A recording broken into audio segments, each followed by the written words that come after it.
Ah. Alright, my apologies about that.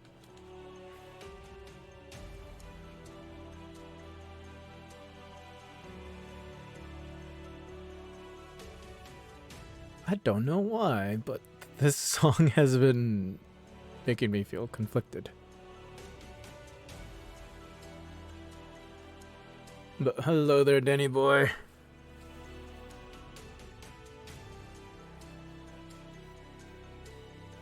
Yeah, I was tweeting for a moment.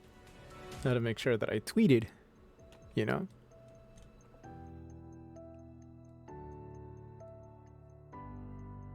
Kind of important that you do that.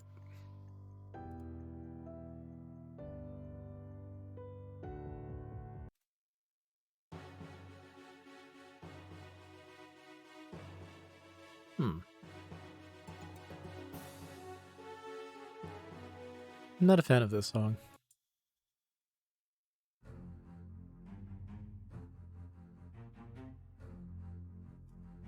Eh. Alright. I'm just gonna look for something different to play, music-wise. I have a whole entire section called Lo-Fi. Let's try that. Oh wait, that's probably gonna put me to sleep. There's a polka? What? Oh, that is just absolutely hilarious. Polka.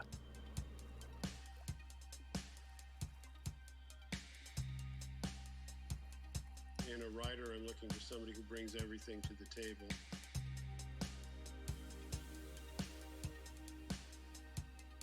Yeah. This is DMCA free polka. Well, this one here, right here. Oh, I couldn't find any songs to play. Try adjusting your filters in the bottom left. Okay, so know that this is either... Okay, so I'm thinking this is not YouTube safe music. Let me turn that off and let me try again.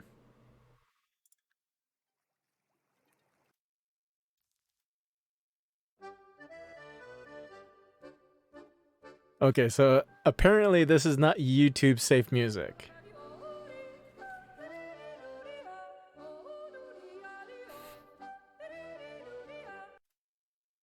Yep.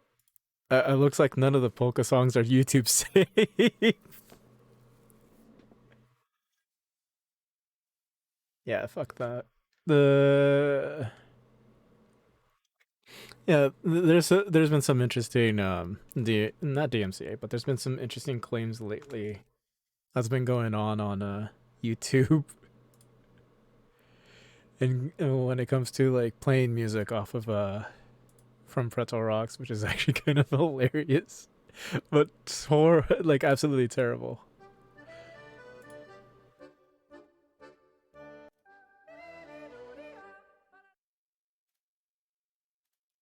Okay, so I can't do that. I'm not playing spooky. I'm not playing any ska music. Oh god. Let's try some trance.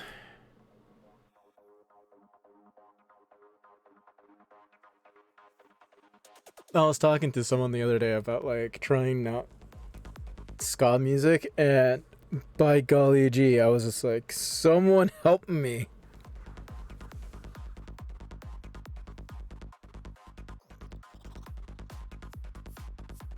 There's nothing wrong with ska music. It was just like I could not do it. I really could not.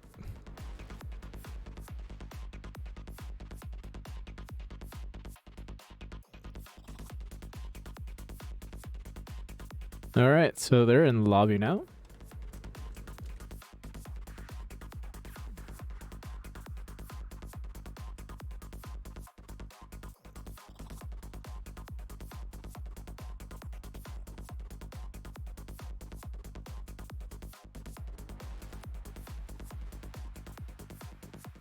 So in about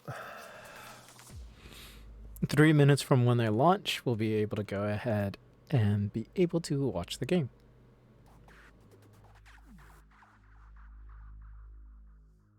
As much as I want to listen to some metal right now, just like really can't at the moment.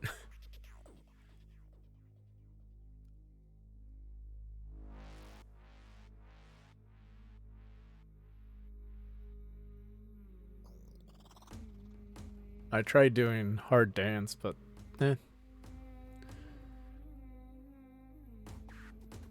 screw it, let's just do industrial again.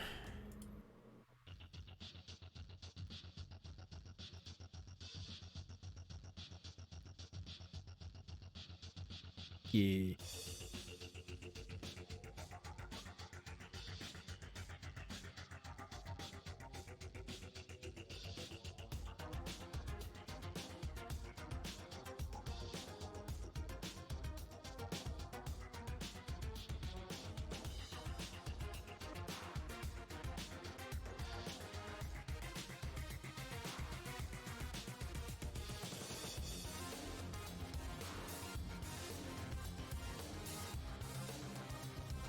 Good song. Super repetitive as fuck, though.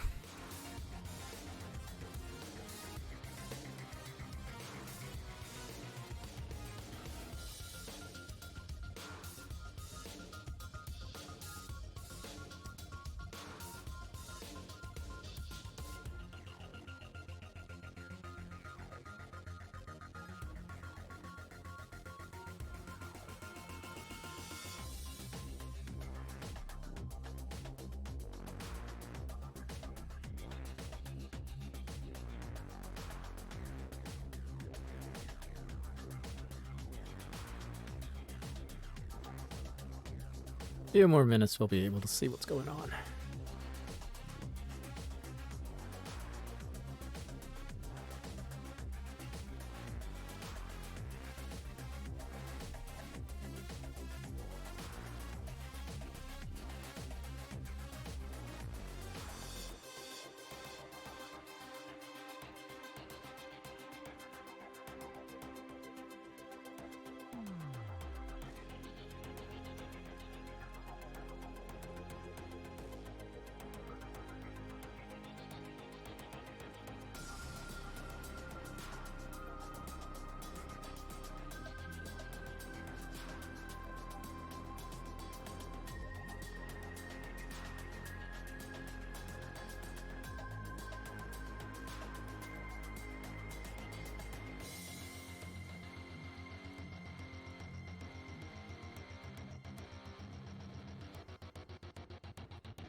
Three minutes of good repetition. There we go. Next song.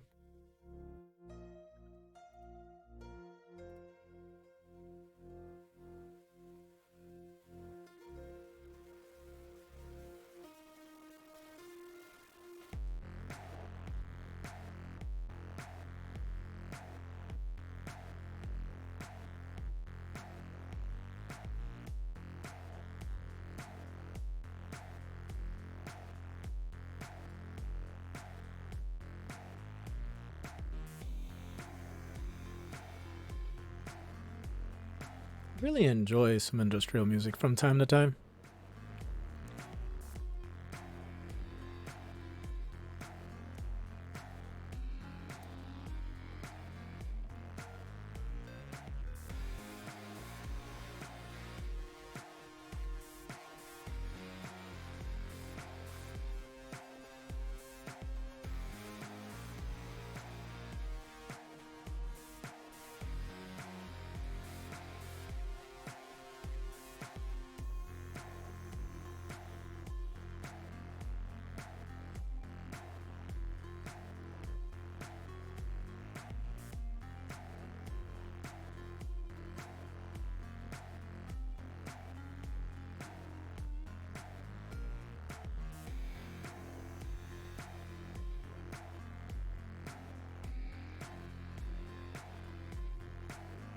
House and industrial for workouts are pretty underrated. kind of difficult to like not enjoy that type of music when you're working out.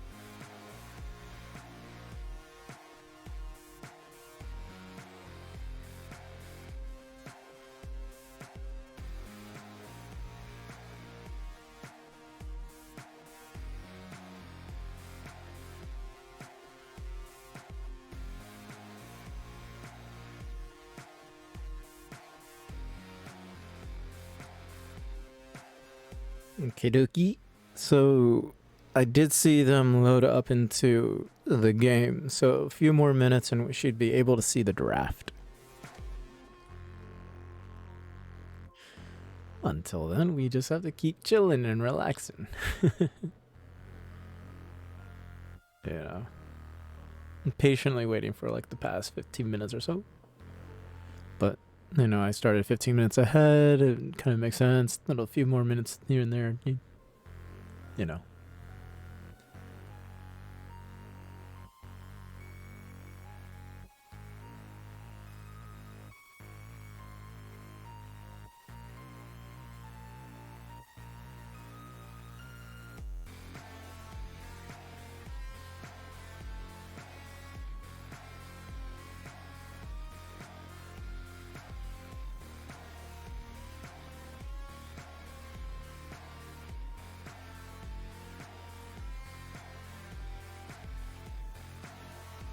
Yeah, they haven't played each other in a while. It's been like 2 seasons, I want to say.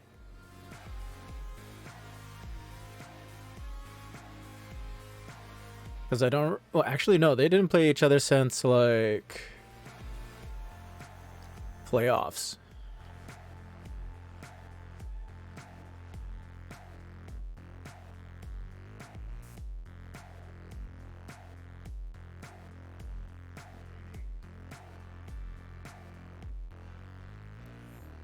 Radiant team ban. Dire team ban. Yeah, they haven't played each other since like playoffs from last season, which was like a few weeks ago, like probably a month and a half, something like that. This particular lineup, I am not entirely sure from Tiggaz. So it's supposed to be a best of 2. 10 seconds remaining. Don't know why it's 1-1 right now, because they just started today. All right. Already the Tiggaz got rid of Welshie's Brewmaster. They don't want to see that. And they got rid of Gree's wonderful Dark Willow. In response, they got rid of the Lone Druid and as well as Grimstroke. Alright, so pretty typical. We're opening up with Winter Wyvern in terms of support. Don't be surprised if we see AA here. Lion, Lena. There's a few supports that you can go ahead and open up. 10 seconds Open up remaining. with. Just like, yeah. One of the things that I've been seeing lately. Ooh, okay, so they're going for a Darkseer. Darkseer has been super popular lately in the upper echelon. In the upper echelon of a tier 1 Dota, I guess you can say. A lot amongst professionals and the higher immortals, this is what I'm trying to say. So Darkseer and Spiritbreaker. There's a very small chance very, very small chance that the Spiritbreaker is going to be playing pause 5. They are I'm probably thinking that they're trying to get something baited out of here so that way they can go ahead and find a good pause 4 to pair with the pause 3 Darkseer. And honestly, like, the Spirit Breaker is not that bad of a laning partner. It's just that when you have 2 laning partners who are both melee, you're going up against a Winter Wyvern who's going to be a pause 5, you know, and it will get worse if they find a ranged carry. So something like Drow, Medusa, Terrorblade, make it a little spicy there. Now, who doesn't love seeing Spirit Breaker from time to time? Dire team ban. All right, so no Arc Warden. Arc Warden has been going up the ranks quite a bit. About like, hey, like look at me, I'm a hero now again. It's super popular amongst everyone. So 10 seconds remaining. Team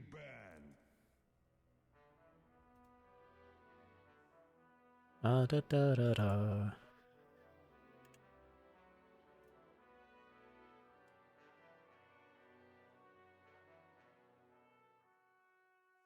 But I do apologize if I'm not speaking. I'm trying to get a whole entire list of heroes here. And let's see here. Maybe do a cross reference with the Pro Tracker. See how popular some heroes are. Oh, nice to see Jenkins is still playing. Oh, I can watch him play. No, that's IX Mike. Okay, never mind. Oh, he's. Oh wait, no, that was 15 minutes ago. Okay, never mind. Different game now. Let's see. Oh, Hoodwink has been super popular as well. Marana, Lena, Puck, Lion. Oh yeah, I completely forgot about Nyx Assassin. So you can actually go ahead and do a Nyx Assassin 5 for Pot of Greed to really mess with that lineup. No Juggernaut, no Arc Warden, no Viper. Okay, so no Marana, no Elder Titan. That's interesting. Elder Titan hasn't been too popular in their not tier 1, but like in the upper division. In high-end Immortal bracket play, I guess you can say. As far as I can see, yeah, it doesn't seem too popular.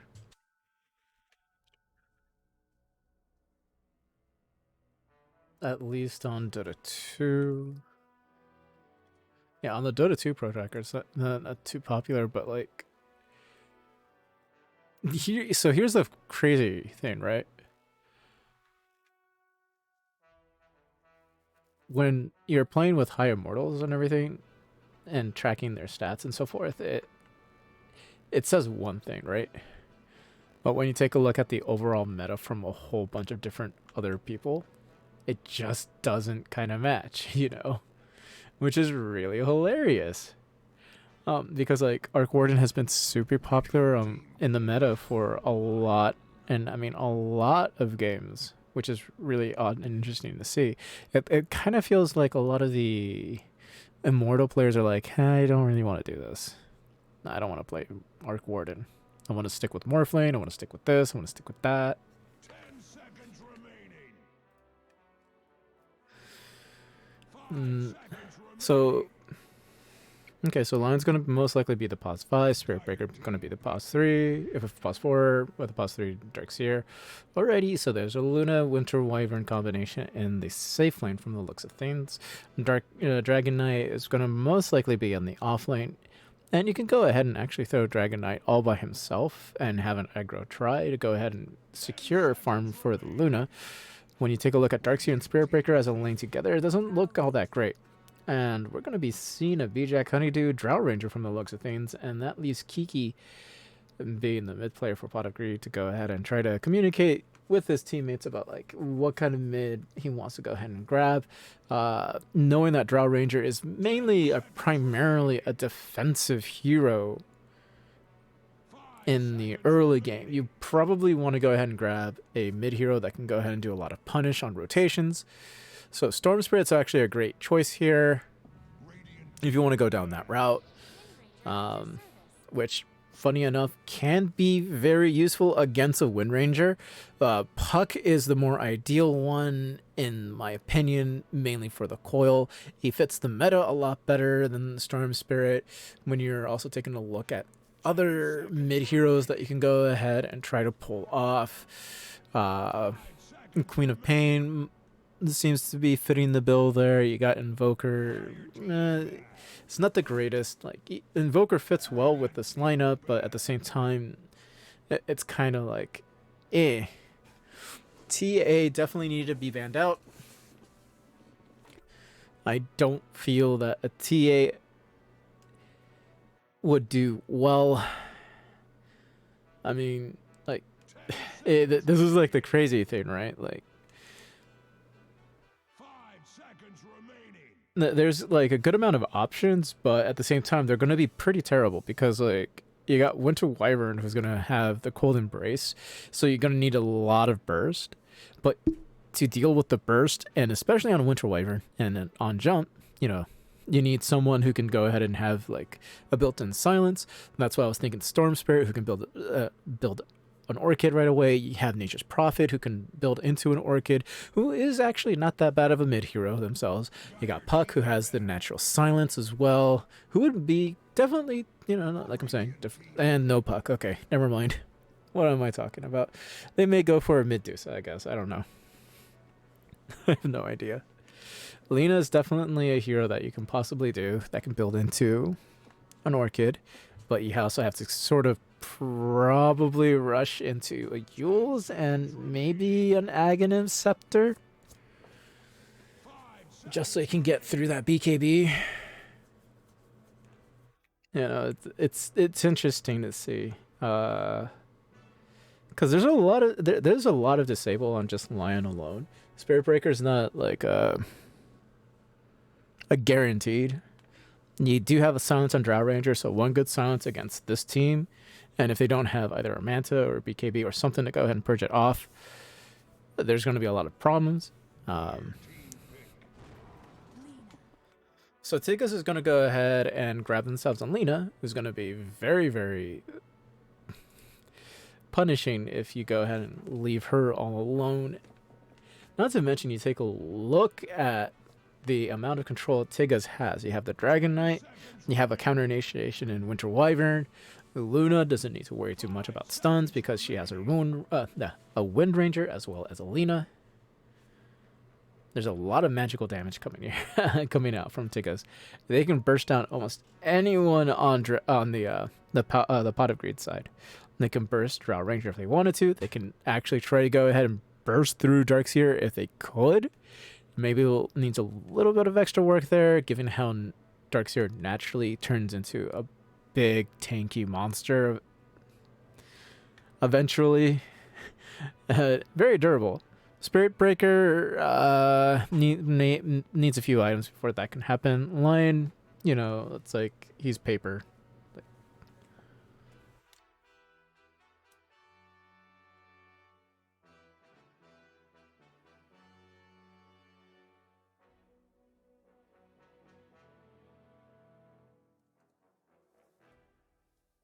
The other thing you can really do in this type of situation is you can go ahead and play for the late game, but when you have Drow and Medusa on the same team, it's probably not going to work. You kind of sort of want to go ahead and maybe look for something that can go ahead and guarantee that win on the end. Okay, intriguing. A Zeus. They have the burst for the magical damage when it comes to playing with Zeus.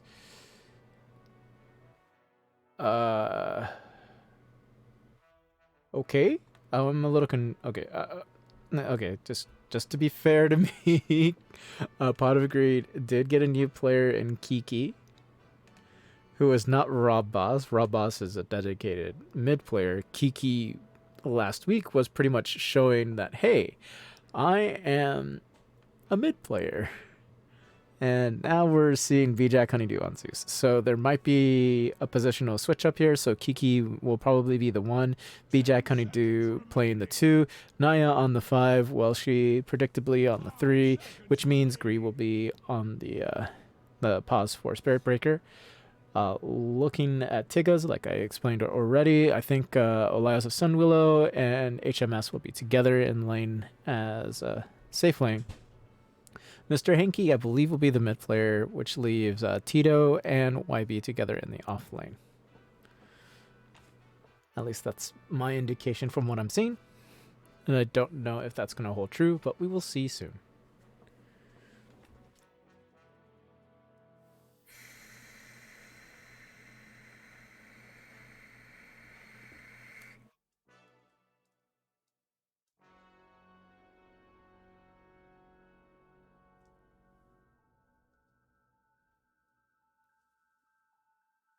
It's always nice to see cosmetics. It is, honestly. I'm pretty sure it should, like, you know, pop up anytime soon. The game will be starting. There we go.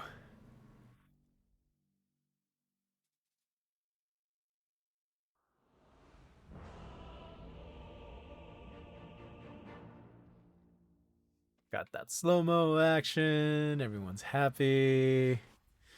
Everyone's going like, what the fuck?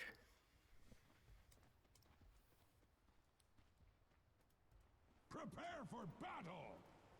Alright guys, I know we probably lost this game, but we can still do this. Shame. Shame. So I'm hoping I'm not gonna go ahead and get too many issues here. Okay. So from the looks of things, we are gonna go ahead and get a rushed bottle here from B-Jack Honeydew in the mid lane. I don't know. It just feels off a little bit at the moment. Kind of weird. What? Right. Well, he's in a good spot right there.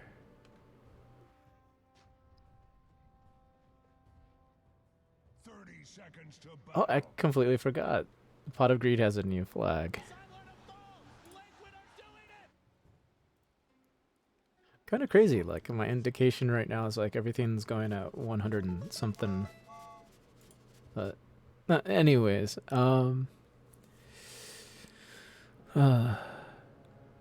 intriguing. They actually pulled off a ward over here from the side of the Radiant. The battle begins! So they got at least an idea of what's going to be going on here. Doesn't feel like they're going to be too aggressive. I do like the sentry ward that they decided to put over here.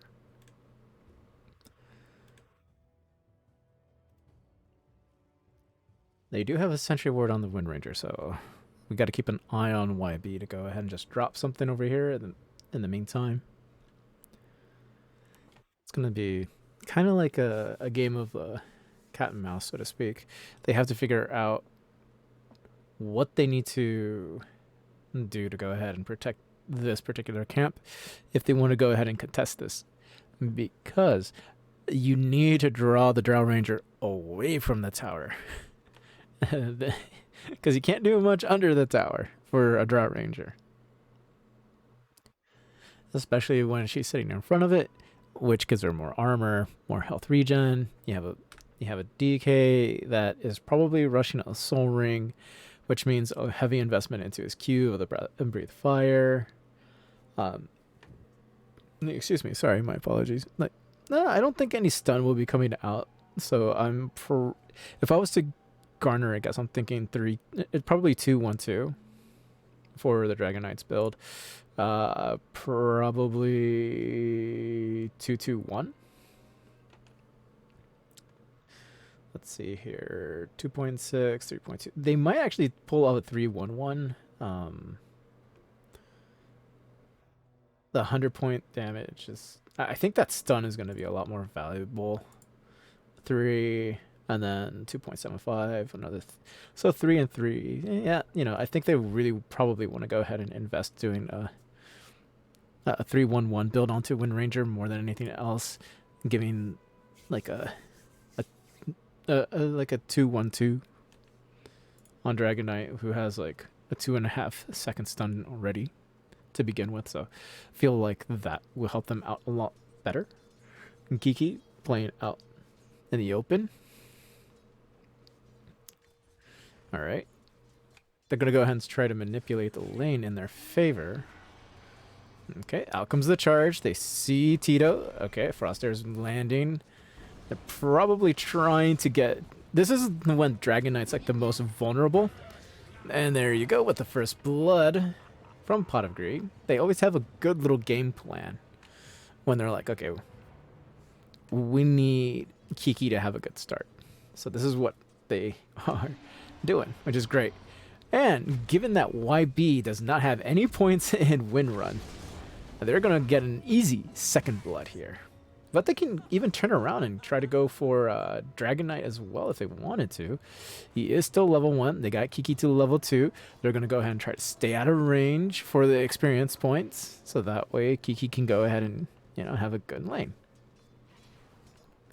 Alright. Naya probably going to be doing some stacking, or if not, pulling. I think a nice pull here would be okay. But stacking and pulling would probably work out better for that lane in the long run. Okay, so Pot of Greed off to a decent start. Kiki feels safe in their lane, and good choice in what they need to do to secure that lane. All right, 2-minute runes. We already have the bottle on the Zeus. Mr. Hanky's gonna also walk on over and grab his water rune, top himself off. Over on the bottom lane, we have an aggressive Welshie and aggressive Gree trying to go at HMS. HMS is like, hey, get the hell out of my lane. I have a freaking Winter Wyvern who is really stocked up here. Great play from the side of Tiggaz to go ahead and get rid of that side camp without blocking it and give the farm to the Luna. Not entirely sure who would have the better farm priority or the farming speed. Well, actually, we kind of sort of know. It's actually Luna. Luna farms a lot faster than Drow, but Drow needs to have a really, really good start to go ahead and keep up with Luna. And as you can see at the last hits, we already have 8 more last hits on the Luna over the Drow. Same thing with the denies. All right, great job from Elias of the Sun Hillo to go ahead and pull the lane a bit. We got Welshie just walking on over, try to go ahead and prevent any more pulling, and try to manipulate the lane so he can go ahead and put at least a little bit of damage onto the tower. See, this is something that's okay if the cart was there. Oh, and beautiful pull by Gree to go ahead and reestablish creep equilibrium on their side. All right, little Ice Blast coming out. There's the charge. They have HMS in sight. They don't have Surge, if I'm not mistaken. Don't have enough mana for it. Gree trying to man up a little bit here. He is a bit tanky, but hey, I don't think he's going to survive this too much, honestly. There we go. A return revenge kill. Splinter Blast to go ahead and slow down the push just a tad bit. All right, at the 4-minute mark over in the mid lane, we have Mr. Hanky going to go ahead and protect his top rune, while we have Honeydew protecting his bottom rune as well. It feels like he's trying to rush for an Aether Lens, get his Arcane Boots going. I'm not entirely sure if he wants to go ahead and start rotating out and walks directly into that Dragon Slave. Great prediction from Mr. Hanky. Almost lands on the LSA to go ahead and get something going for himself, trying to deny that last creep there. Oh. Great job from B-Jack Honeydew being able to do so. On the top side here, we got the charge coming in from Naya. Not Naya. There's the from Gree. Naya landing that wonderful Earth Spike. Kiki extremely low right now. He's going to be going down right now. There we go with YB. Also getting the return kill, and Tito might get his double kill right here. And no, the neutral creep came out of nowhere and took it away from Tito. And Tito's probably kicking himself going, what the hell? That one's mine. Ooh, Naya can go ahead and count his blessings on that play right there. Wonderful, wonderful play. All right. Great little charge. Out comes the multi-shot for a little bit. They're going to go ahead and try to walk down Tito. Tito's going to be like, I don't care. So, a little interesting play from Tito here. He's going to go ahead and start investing 1-2-1 into that build. Level 5 rolls around. Probably going to go ahead and grab himself a second point into Breathe Fire, maybe. His Dragon Blood does probably. Let's think about this for a little bit. You go. I think he might go for his second point into Breathe Fire, because he's going to be running around close to about 9 health regen. So let's just wait for this tango to go away. Yeah, 9 health regen is pretty okay. All right, here comes the charge. They do have YB in place. All right, there's the silence. They're throwing down the frost arrows just a bit. Multi-shot coming out. Great Thunder Wrath. Can they keep him alive? Yes, they have him stunned up.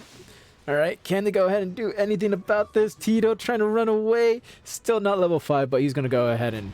Oh, nope. Greed mistimed his charge, allowing Tito to go ahead and give himself a salve. And in that plague, you know, I believe Naya was the one who had the salve, so that way Kiki can go ahead and be like, yay, I'm topped off. All right, I do hear a TP coming in, and that is going to be YB. YB moving forward, a little bit usage of the Soul Ring. We got Gree TPing somewhere else. Oh, he's going to be TPing home. That way he can go ahead and launch himself into any lane that he wants to. All right, we're at the 7-minute mark. I do not see any stacks from the side of Pot of Greed, but that's something that they really probably need to invest in. There comes a great Earth Spike. If they're going to go ahead and slow him down with the Mana Drain, out comes the Frost Arrows. He's trying to stay out of vision. Naya canceling so he can keep him in vision, throwing in that Frost Arrows. Tito's going to be walked down, and great job from the side of Pot of Greed to go ahead and get themselves that kill. And over on the bottom lane, they got themselves another kill on the Luna. That's slowing down HMS. 7 minutes in, like I mentioned, we're going to go ahead and take a look into the net worth graph and take a look at the standings and see how things are going. Because of that death, oh my gosh. Oh, oh my, YB trying to make a big play onto B-Jack Honeydew with no backup there from his Lena and Mr. Hanky, or maybe the other way around. Mr. Hanky probably was there and decided, hey, I'm going to walk away, and YB did not get the message. But he's going to go ahead and reward himself with a double damage.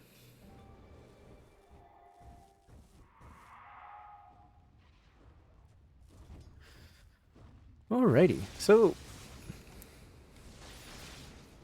It feels like we're seeing something very interesting from the side of Pot of Greed. So let's go ahead and pull up the XP graph real quick. Pot of Greed is controlling their experience points, like fairly well. They're in charge of that, but never mind.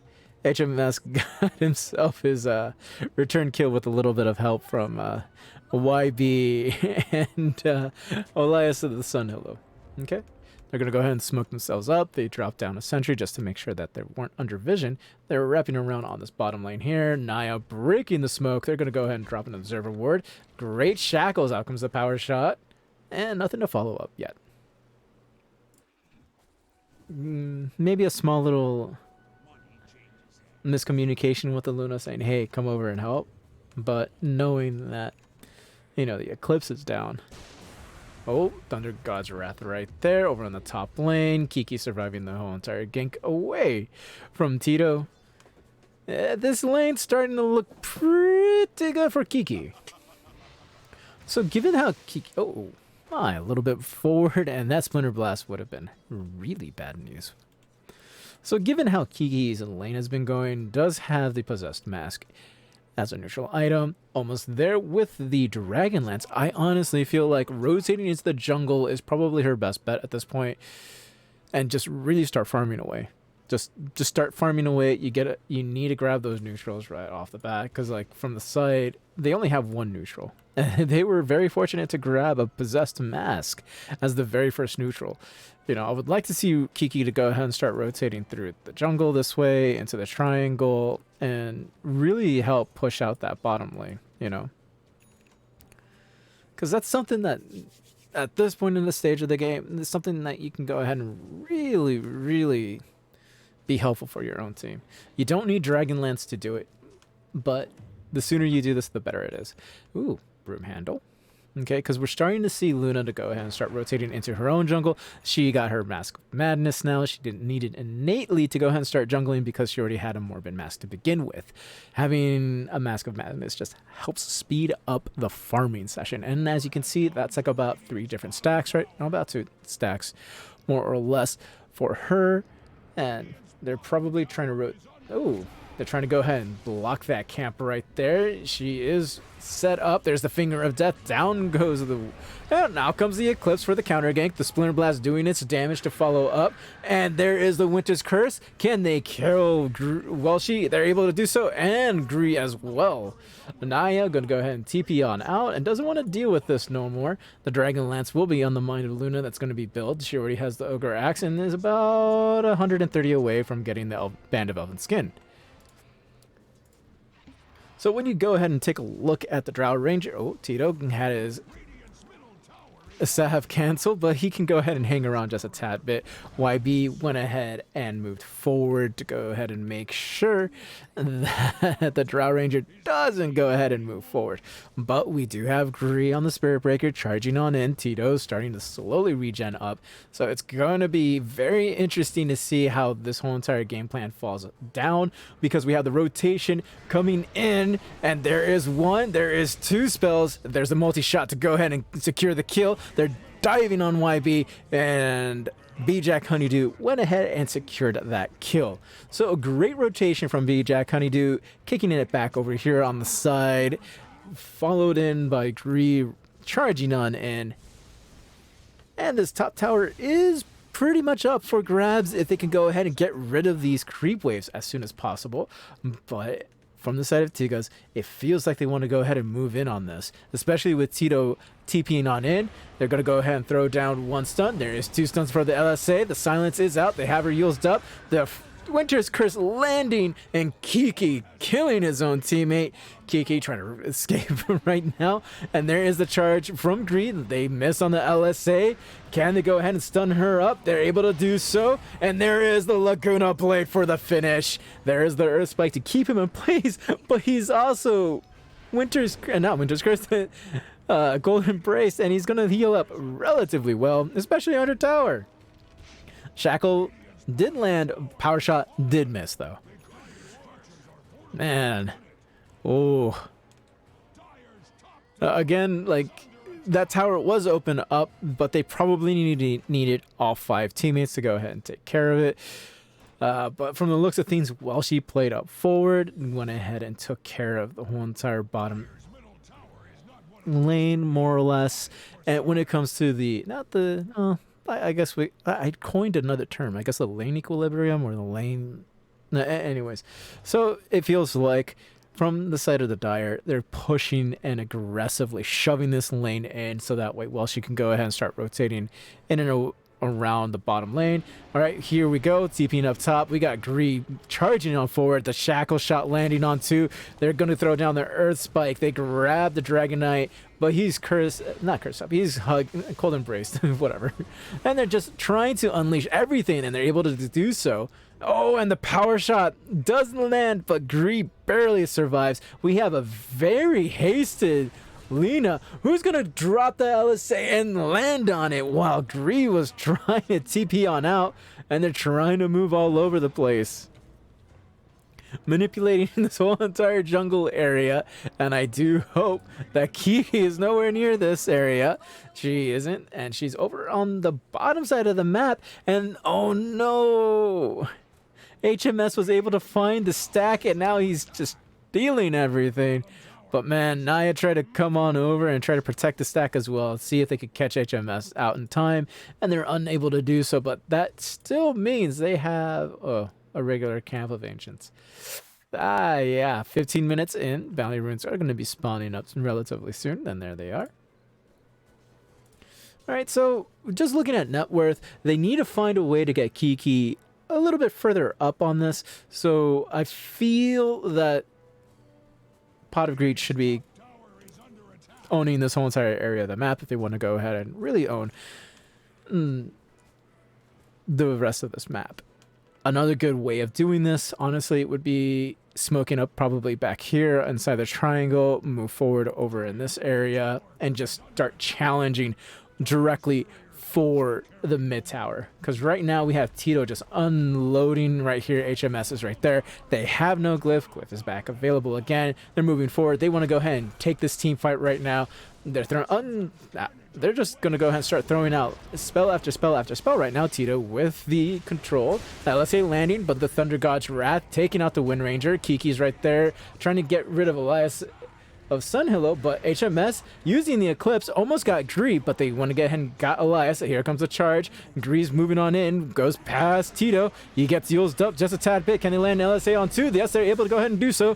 And out comes the multi-shot, and with a little bit of help from B-Jack Honeydew, go ahead and grab the Lina. They're trying to get Tito. They see his in sight, and they're going to go ahead and back away because they have no more mana for B-Jack Honeydew. Ooh-wee. All right, so they did not lose Kiki, and they did not lose HMS. So both main cores for both teams are in great prime position to continue to farm and find what they need. It feels like that Manta is going to be on Luna really, really soon. And when it comes to the Drought Ranger, she's going to opt in for the SNY. It's going to be finished, and it's going to be coming out with 2 slivers of agility at this point. Honestly, like, I'm not entirely sure why. Still hanging on to those. You know, I feel like the Coiling Blade's a little bit more of your friend at this point. You can go ahead and chop down trees, take out the neutral camps a lot faster. All right, so you got the Nether Shawl, and we also have a Philosopher's Stone for side of Pot of Greed. As you can see, we see some neutrals looking pretty okay.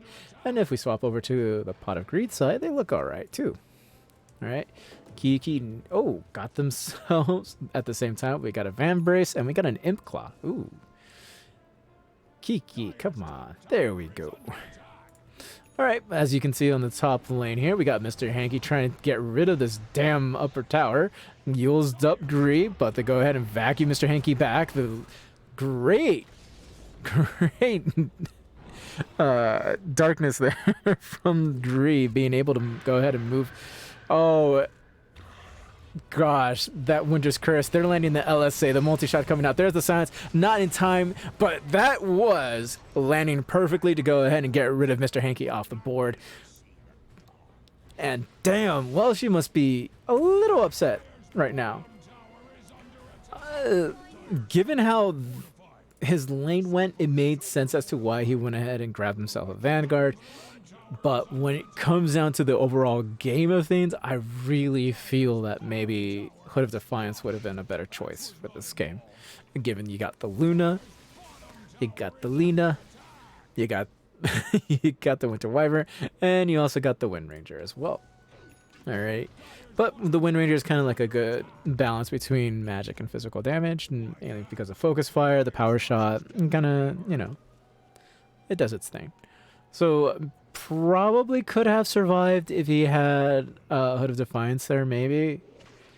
But I don't know, like, Laguna Blade is still freaking strong, especially given how the BKB is almost finished. As soon as that is done, Lina is going to be incredibly difficult to stop. You kind of really need to find a way to go ahead and kite her out. Ooh, Bullwhip, that is great. You can go ahead and throw that onto another support.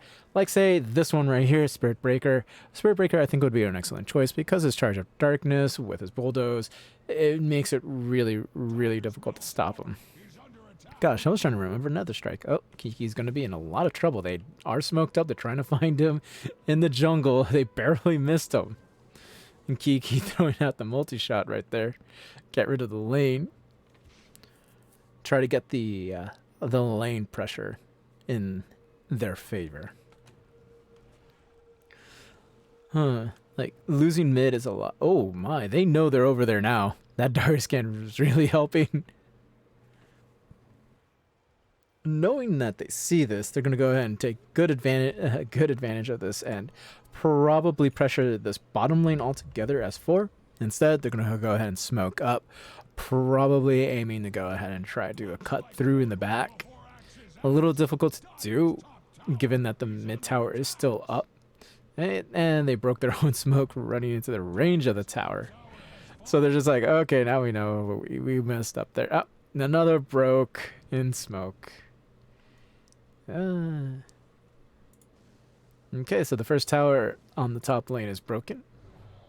They're going to go ahead and probably trade for that Tito's coming in. The Earth Spike barely misses. Great blink tagger from the side of Tito. Multi-shot coming out to go ahead and get rid of these damn stupid creeps, but the hypothermia... Ooh, that's a hypothermia on frost arrows from Kiki. Oh, the blink forward from Tito. He's in the middle of a whole bunch of teammates right now.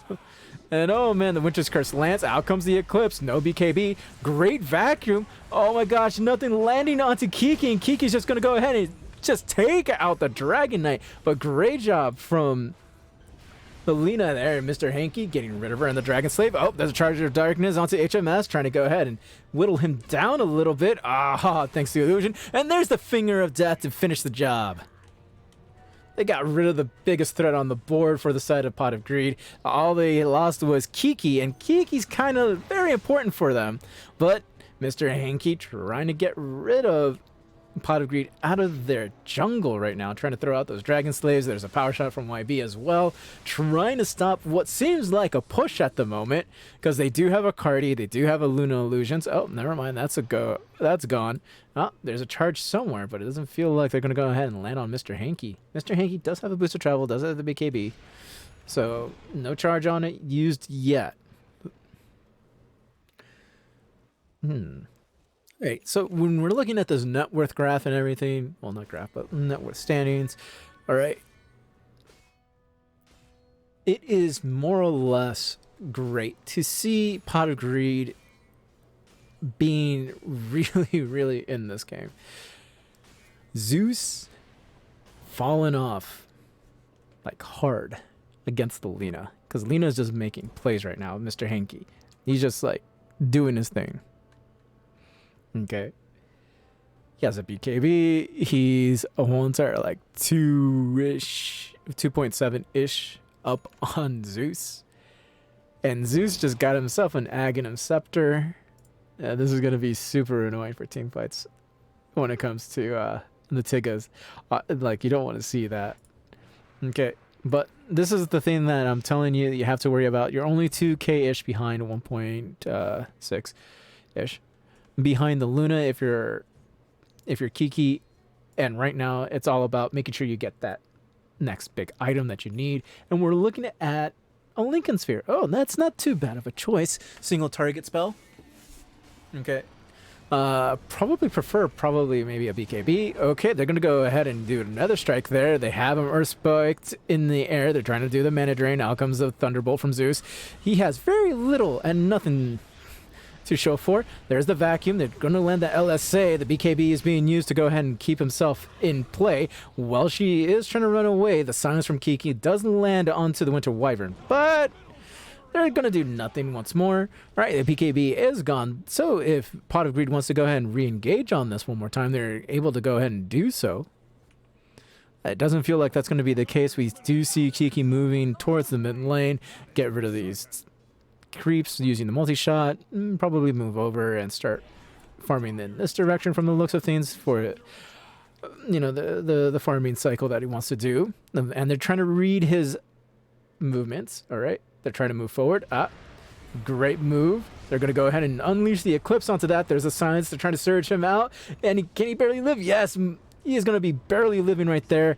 They have the Cold Embrace. There's the Finger of Death. They do have the Charge of Darkness on this Luna though, but they're going to go ahead and stop that just so they can cut their losses.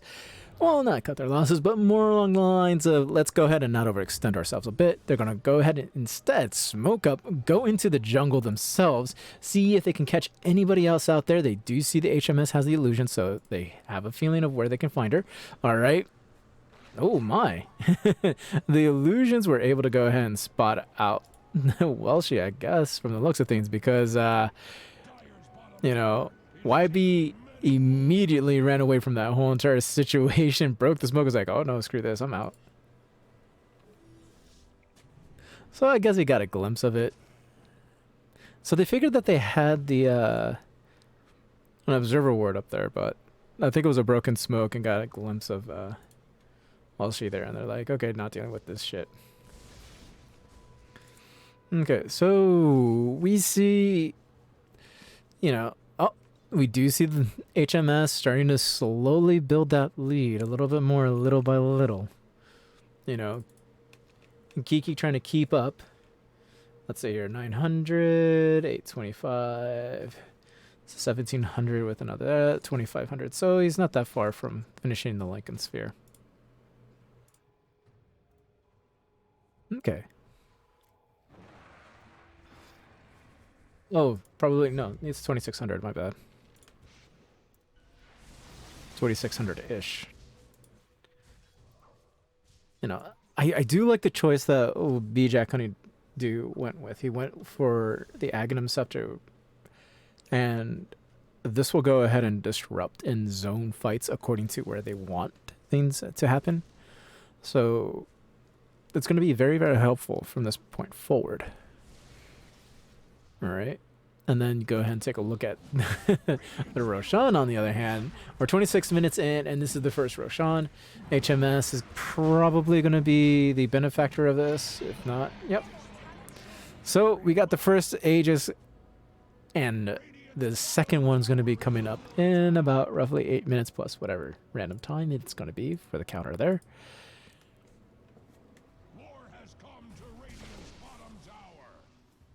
So Pot of Greed really feel like they're a bit in control right now, but losing out on that Aegis, it doesn't feel like they are. Because when you take a look at the Tiggaz, they're like 6k up, despite the fact that they are 5 kills down. And about, well, they're even on towers. Okay, never mind. Or they're about to go ahead and start trading right now. They both do have Glyph, so the Dario will go ahead and use theirs immediately. They don't have Kiki for this. Now she's here, and they're going to go ahead and just unload onto this tower. Top tower will be taken first, though. They have a lot there. All right, out comes the Thunder God's Wrath, so they can scout out where everyone is at. They do realize that Mr. Hanky's over on this side of the map, but they need to go ahead and come back for this tier 3. Charge of Darkness coming on in. The multi-shot not landing on everyone, but man, that hypothermia is doing its thing. Tito. Oh, they're going to go ahead and start flanking from the side. They don't want to go ahead and let the Radiant leave here, but or maybe they will. I'm not entirely sure what they're going to do. I think they were just running over there for backup just in case a full-blown fight does start. Because Grease is like, I don't care. Nope, they're going to go ahead and blink forward onto Zeus. All right, there's another strike. There's the vacuum coming out. The Winter's Curse and the Eclipse followed up. There's the multi-shot. The LSA does land. They got at least one buyback from the Pot of Greed. The two BKBs being used there from the side of Tiggaz. All right, the Lincoln Sphere was protecting the Drow Rangers. So let's see what they can go ahead and get out of from this team fight that's going to be coming here for the high ground defense from the looks of things. You're on a 5 versus 3. You have an 8k lead. It looks pretty okay right now, but the hypothermia is doing its thing right now. It's just, oh, there's the vacuum and the wall. They go ahead and silence up on 3. There's the Finger of Death. Can they go ahead and claim this Luna? They're able to go ahead and do so. Dead Lena, dead Winter Wyvern. They have this Luna dead to rights. If they can go ahead and slow her down just enough, then they're able to go ahead and do so. The hypothermia doing its thing, and the frost arrows, and they can go ahead and get this kill as well onto the Elias of the Sunhillow. Oh, that is a complete team wipe from the side of Tiggaz. And they're probably not too happy with that. They were 8k up, and now they're only 2k up. A huge, massive 3k plus gold swing. You lost 3, they gained 3, 6k difference. Yes, that's how my math works in my head. I think that's how it's supposed to work anyways. Alright. Alright, YB trying to go ahead and try to defend this tower a bit. You know, you don't want Pot of Greed to overextend here. You have at least close to 5 minutes. Alright, 4.5 minutes until Roshan is up again. I think this is where you kind of sort of want to go ahead and start. Oh, never mind. They're going to go ahead and move forward and grab YB. Great jump from Naya to go ahead and grab him. Great Nimbus Cloud from Zeus as well to go ahead and stop YB from doing anything else. And that jump forward with the Hex, just absolutely phenomenal. They were able to go ahead and at least take one wave over here from the side of things. Oh, they found HMS's courier. And that is terrible news. So they're going to go ahead and clean out this particular wave right now, and they're going to go ahead and move on forward because of the high ground defense, and they were able to go ahead and feed Kiki all those kills. Kiki is now number 1 on the net worth list. You know, that Lincoln Sphere was helpful for a bit. You know, this blocked a few spells here and there. All right. And not too much of a surprise from Tiggaz right here, trying to keep control of their triangle here. They're on the high ground already. They can just go ahead and move away back if need so. I believe they do have vision here. Yeah. They do have vision on the side of Pot of Greed. Out comes the Thunder God Wrath. They were looking. There's a great Nimbus Cloud to go ahead and stop everybody. The charge from Greed to stop Mr. Hanky. Out comes the Dragon Slave. There's the Eclipse, the BKB on HMS. All right. They do have a great vacuum on the wall. HMS is going to be going down thanks to the Thunderbolt there from the Zeus. All right. The BKB still running on Hanky, and no longer. They're going to go ahead and charge on in. That Cold Embrace probably mistimed, and the multi-shot going to go ahead and get rid of Elias of the Sun Halo. They got the Hex onto the Dragon Knight. They got rid of the Lina. Can they finish in the job? They are able to go ahead and do so. Now they're going to go ahead and claim their prize on the tier 2 tower in the top lane and start moving forward. And go ahead and march on to the tier 3s.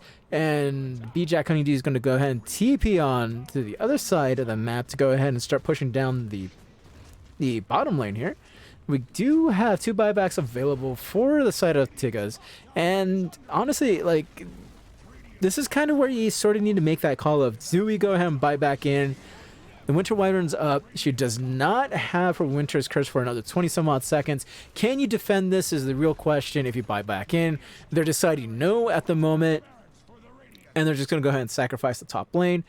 And because, like, hey, if that mid lane was pushed out a lot further, in that case, then they probably would be buying back and be like, hey, we got now 2 lanes threatened instead of just 1. We can sacrifice 1 for sure and still be in relatively okay terms.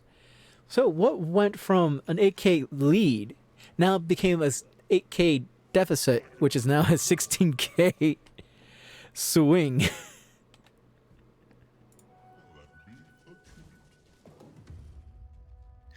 Yeah, more fun. Anyways, I think I did my math wrong. So if they had 6k, 12k swing. Okay. Yeah. Yeah, I did my math wrong there. Earlier. 3k out of my pocket turns into 3k into your pocket. It was still a 6k swing though. Well, technically it's supposed to be a 12k swing, but hey.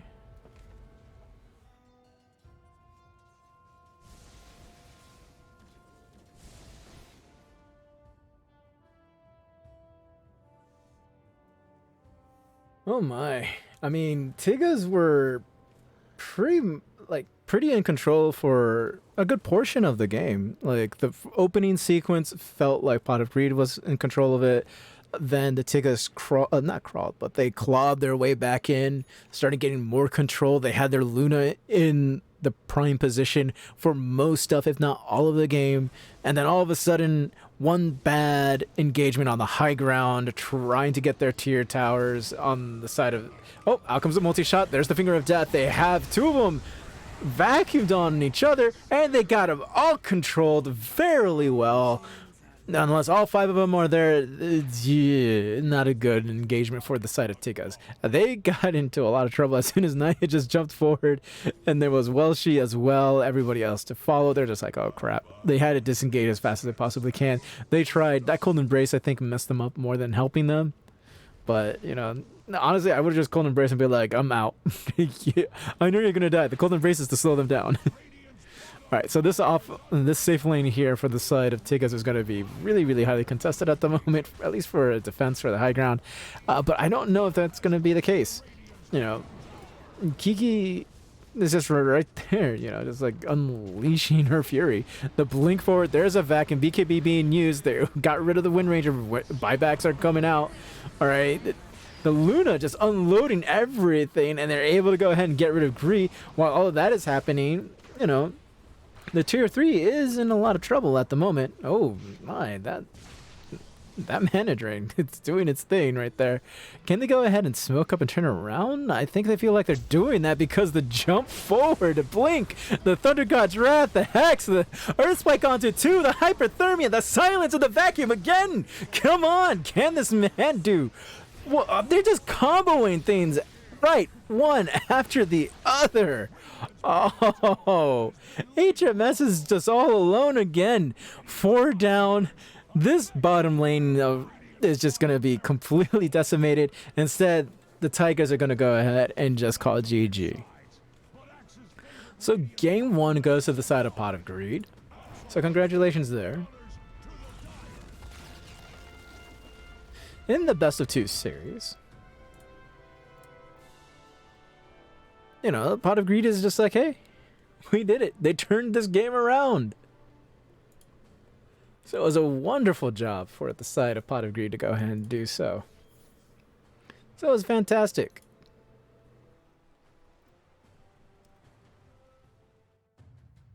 Ooh-wee. Let's go ahead and... No breakdown, no grass. Okay, so... Just looking at...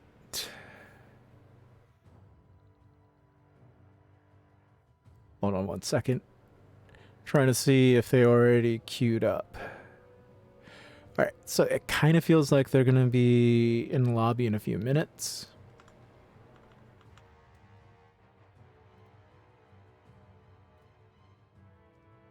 That's from the looks of things. Okay. But I can go ahead and... Let's see here. Well, the game has finished so quickly that they actually don't have a breakdown for this. Nor an MVP, not to mention it's a lobby game. So I'm just going to be working off of Team XP and net worth.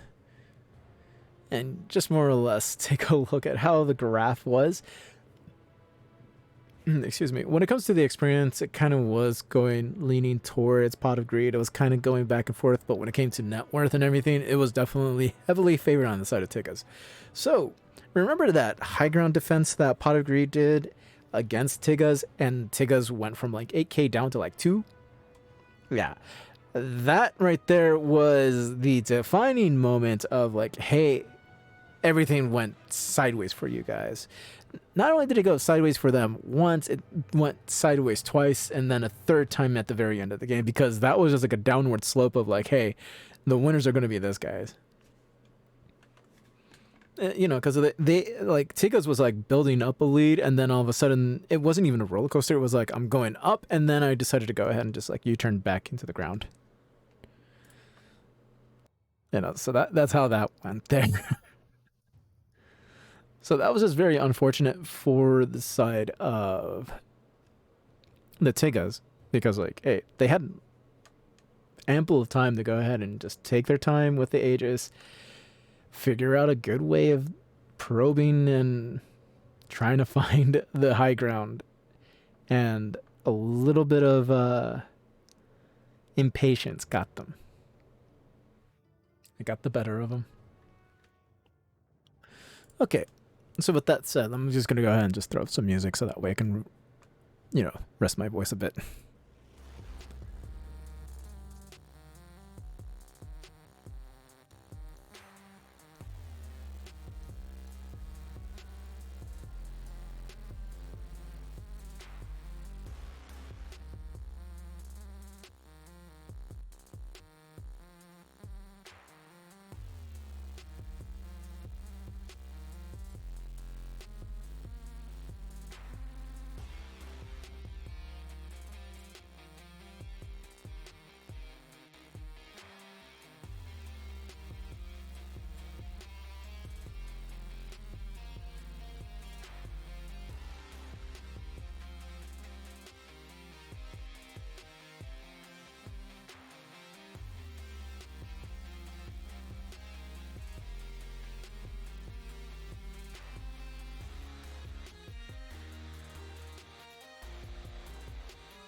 Okie dokie. This is game 2 between Tiggaz and Greedy. I mean, Pot of Greed. 10 seconds. And it wasn't a good start. 5 Okay. seconds remaining. Ah. Alright, so as we can see from Tiggaz, they went ahead and banned out, from the looks of things, the Broodmaster and the Spirit Breaker. The first ban out from this game from Pot of Greed was actually the Grimstroke and Invoker. Okay. Ooh, Hoodwink. Alright, so there has been a massive climb of Hoodwink being picked on the Immortal scene. Alright, followed up by the Sand King, which surprisingly enough also is climbing up the ranks as well. I have been seeing a lot more Sand King play. Okay. Does have a really nice win percentage of about 53.1 in the Immortal scene from the looks of things. Okay. Let's grab up the heroes and whatnot. Dire team bad. Oh my, oh my. Radiant team bad. I warned you guys about Arc Warden showing up. And there he is. But on the Immortal scene, he's not doing that hot. Hasn't been picked that often. So I kind of feel like they're still trying to find a way for him to get into the meta. On that level, at least. Like down here on the lower levels, down to Divine and lower, is a different issue. No Spectre, no Axe, okay. No Phantom Lancer, okay. I'm pretty sure no TB from Pot of Greed. Pretty sure on that one. Tiggaz on the end, they don't want to get rid of TB. Maybe they could, maybe they don't. You know. Maybe they can go ahead and pick up. Well, okay, no, they got rid of the Phoenix. They can probably look at you can look at the gyrocopter. You can look at the PA, TA for mid. Let's see here. Who can else think? Drow Ranger could be okay. Faceless Void would be definitely an option for him. Medusa, maybe. Monkey King? Nah, no. Monkey King's just, he's fallen so hard out of the meta. It's not even funny. Like, you kind of specifically have to design a team for him. I don't feel that's going to be the case at all. So. Radiant team bad.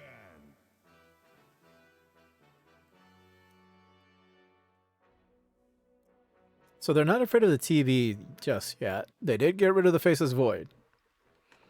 So they can go ahead and start really cherry picking who they don't want to see in the rest of the game, because they feel that their Arc Warden's going to be really strong. Arc Warden was not banned out first phase. It's second phase that they did that. So no, oh my, no Winter Wyvern. Okay, cool. I'm looking at Naya being the pause 5 in this game with Lion. So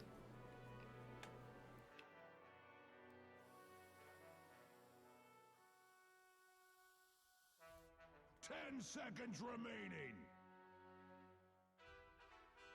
5 seconds remaining.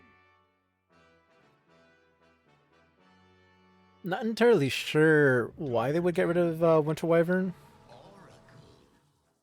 I mean, you have the Bannon pick, so they're probably looking at extending the fight longer than they need to.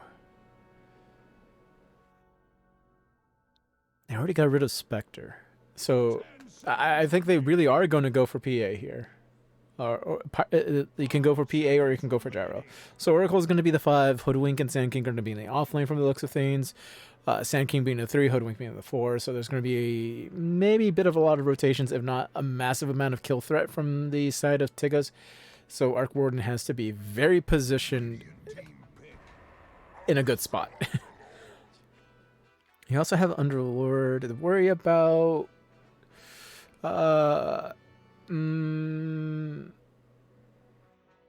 if you want to go ahead and start like 10 seconds remaining. getting through Arc Warden and Underlord, maybe a Lifestealer could be an option if you want. Seconds remaining.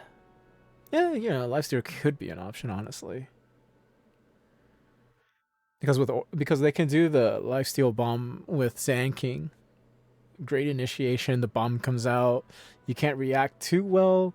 If you mess up the gank right there, you can go ahead and have Oracle behind with the smoke, get the false promise going.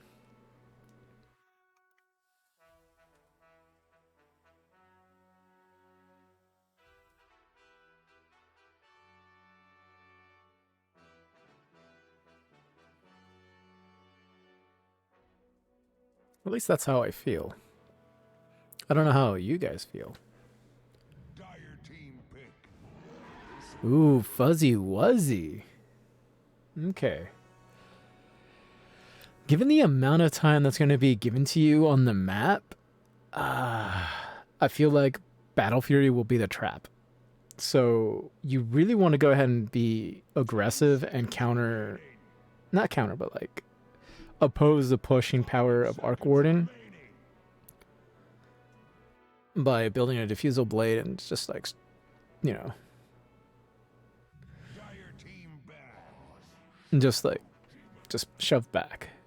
Ooh, Shadow Demon. Okay, so they got another save for the Arc Warden in case something bad goes happen. Great choice in getting rid of the Storm Spirit. You don't need to worry too much about initiation too much.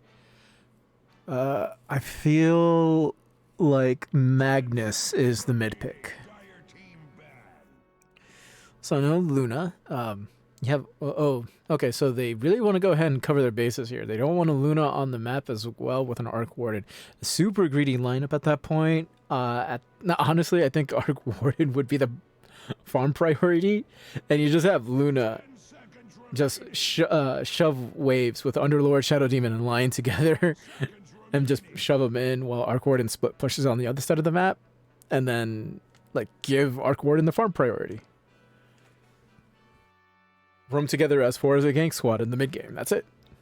Just hunt down that Ursa and get rid of him. And bye bye Magnus. The reason why I was thinking Magnus was going to be the Tiggaz choice of option is that he's not a steroid, but like he gives Ursa a way to be empowered because he has empower, you know?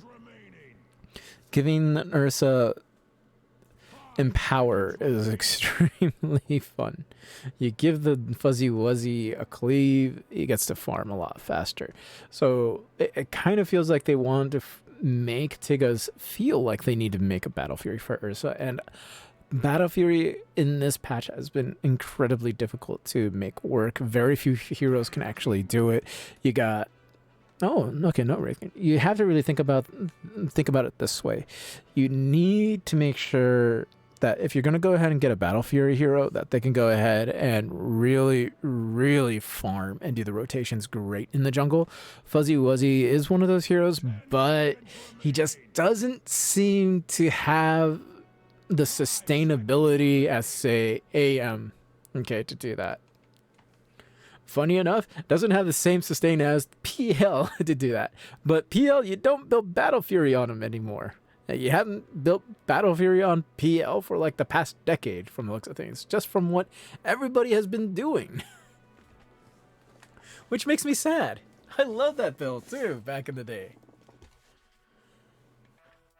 If we're honestly Puck, well, why not? I think Puck would be great here.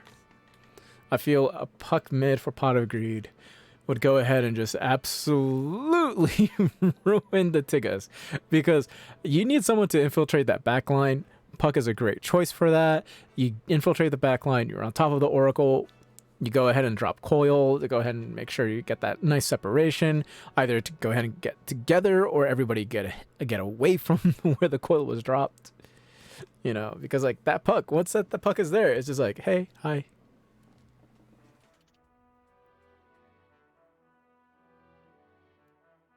As silly as this sounds, you can go ahead and grab a silencer, but I don't know. Like Silencer's just like one of those heroes that like you need a prime matchup on, and given the amount of heroes that are left, uh, you know. Oh, Viper's another good choice here. Ooh, right on time. Okay, so you don't have much like backline infiltration here. So you're probably looking for long sustain, good saves from the Shadow Demon, a lot of abilities to draw out the fights. And here's the funny thing: you got Hoodwinking, you got Sand King. Both are great disablers. They can extend fights more than you want them to. Ursa, it feels like a very big bursty hero, but at the same time, he kind of falls off, and then he has that small, not that small window, but like a relatively like lengthy window of time where he's just not effective, and then he becomes effective again. So you kind of have to wait for that reset on his abilities to go ahead and have him be able to be bursty. So don't be surprised when you see Ursa like building like one item, like say a diffusal, maybe I'm not even going to say Scotty at this point. You're looking for something to go ahead and like Sanjanyasha, just something to complement him to lead him into a BKB immediately. Because you don't want to run into this day without a BKB. Oh god, this is going to be annoying as hell.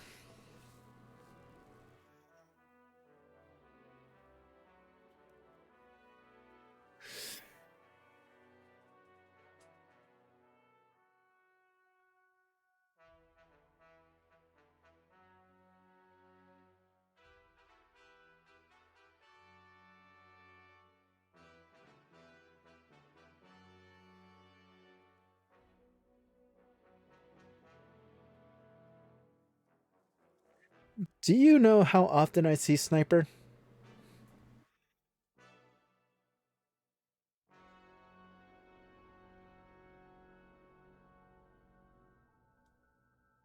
Ten seconds remaining. I see Sniper a lot. I'll tell you that. Seconds remaining. Alright, so no surprise here. A little shake-up. We're going to go ahead and have a pause 4 Lion this game. We're having a pause 5 Shadow Demon instead. Well, she's right there on the Underlord. Kiki will be on the Arc Warden, most likely playing the pause 1. B-Jack Honeydew will be the pause 2 for the team for this series as well, playing on the Viper. Great Viper set, by the way. We have YB on the Hoodwink, Tito as 3 Sand King. We got Elias of the Sun Hello on the Oracle. HMS will be the pause 1 Ursa. And Mr. Hanky going, ha as the Sniper.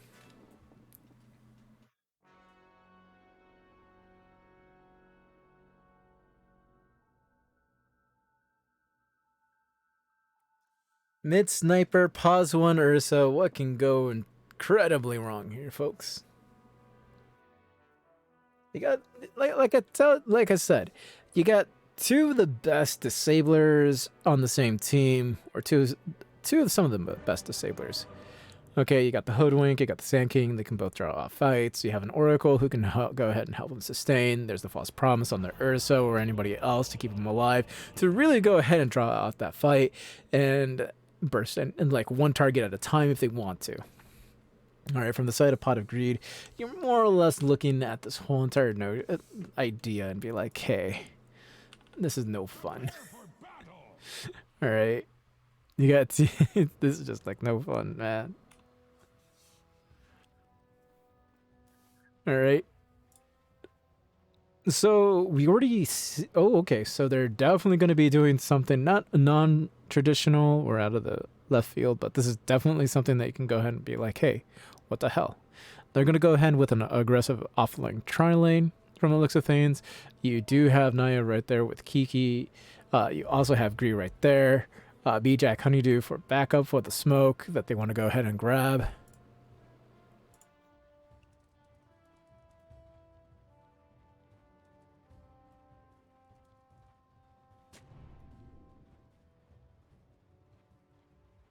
Seconds to battle.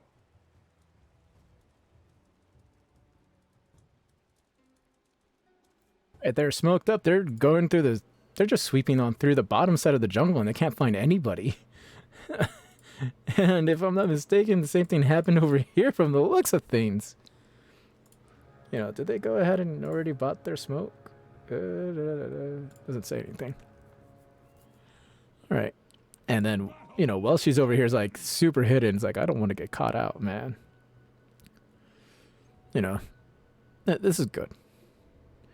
All right. So you can't do any. All right. If you're a Welshie, you're just like, I don't care. I'm thanking you at this point. Go ahead. Cut the lane. Cut the lane. Be dumb and cut the lane. I want the whole entire thing under my tower. My name is Underlord. You know, the only thing you really have to worry about in this lane, honestly, is to worry about Tito. You don't worry about the damn squirrel. You worry about the Sand King, who's going to be freaking annoying as hell. All right, I know, like, it's a little bit backwards, but hey. All right.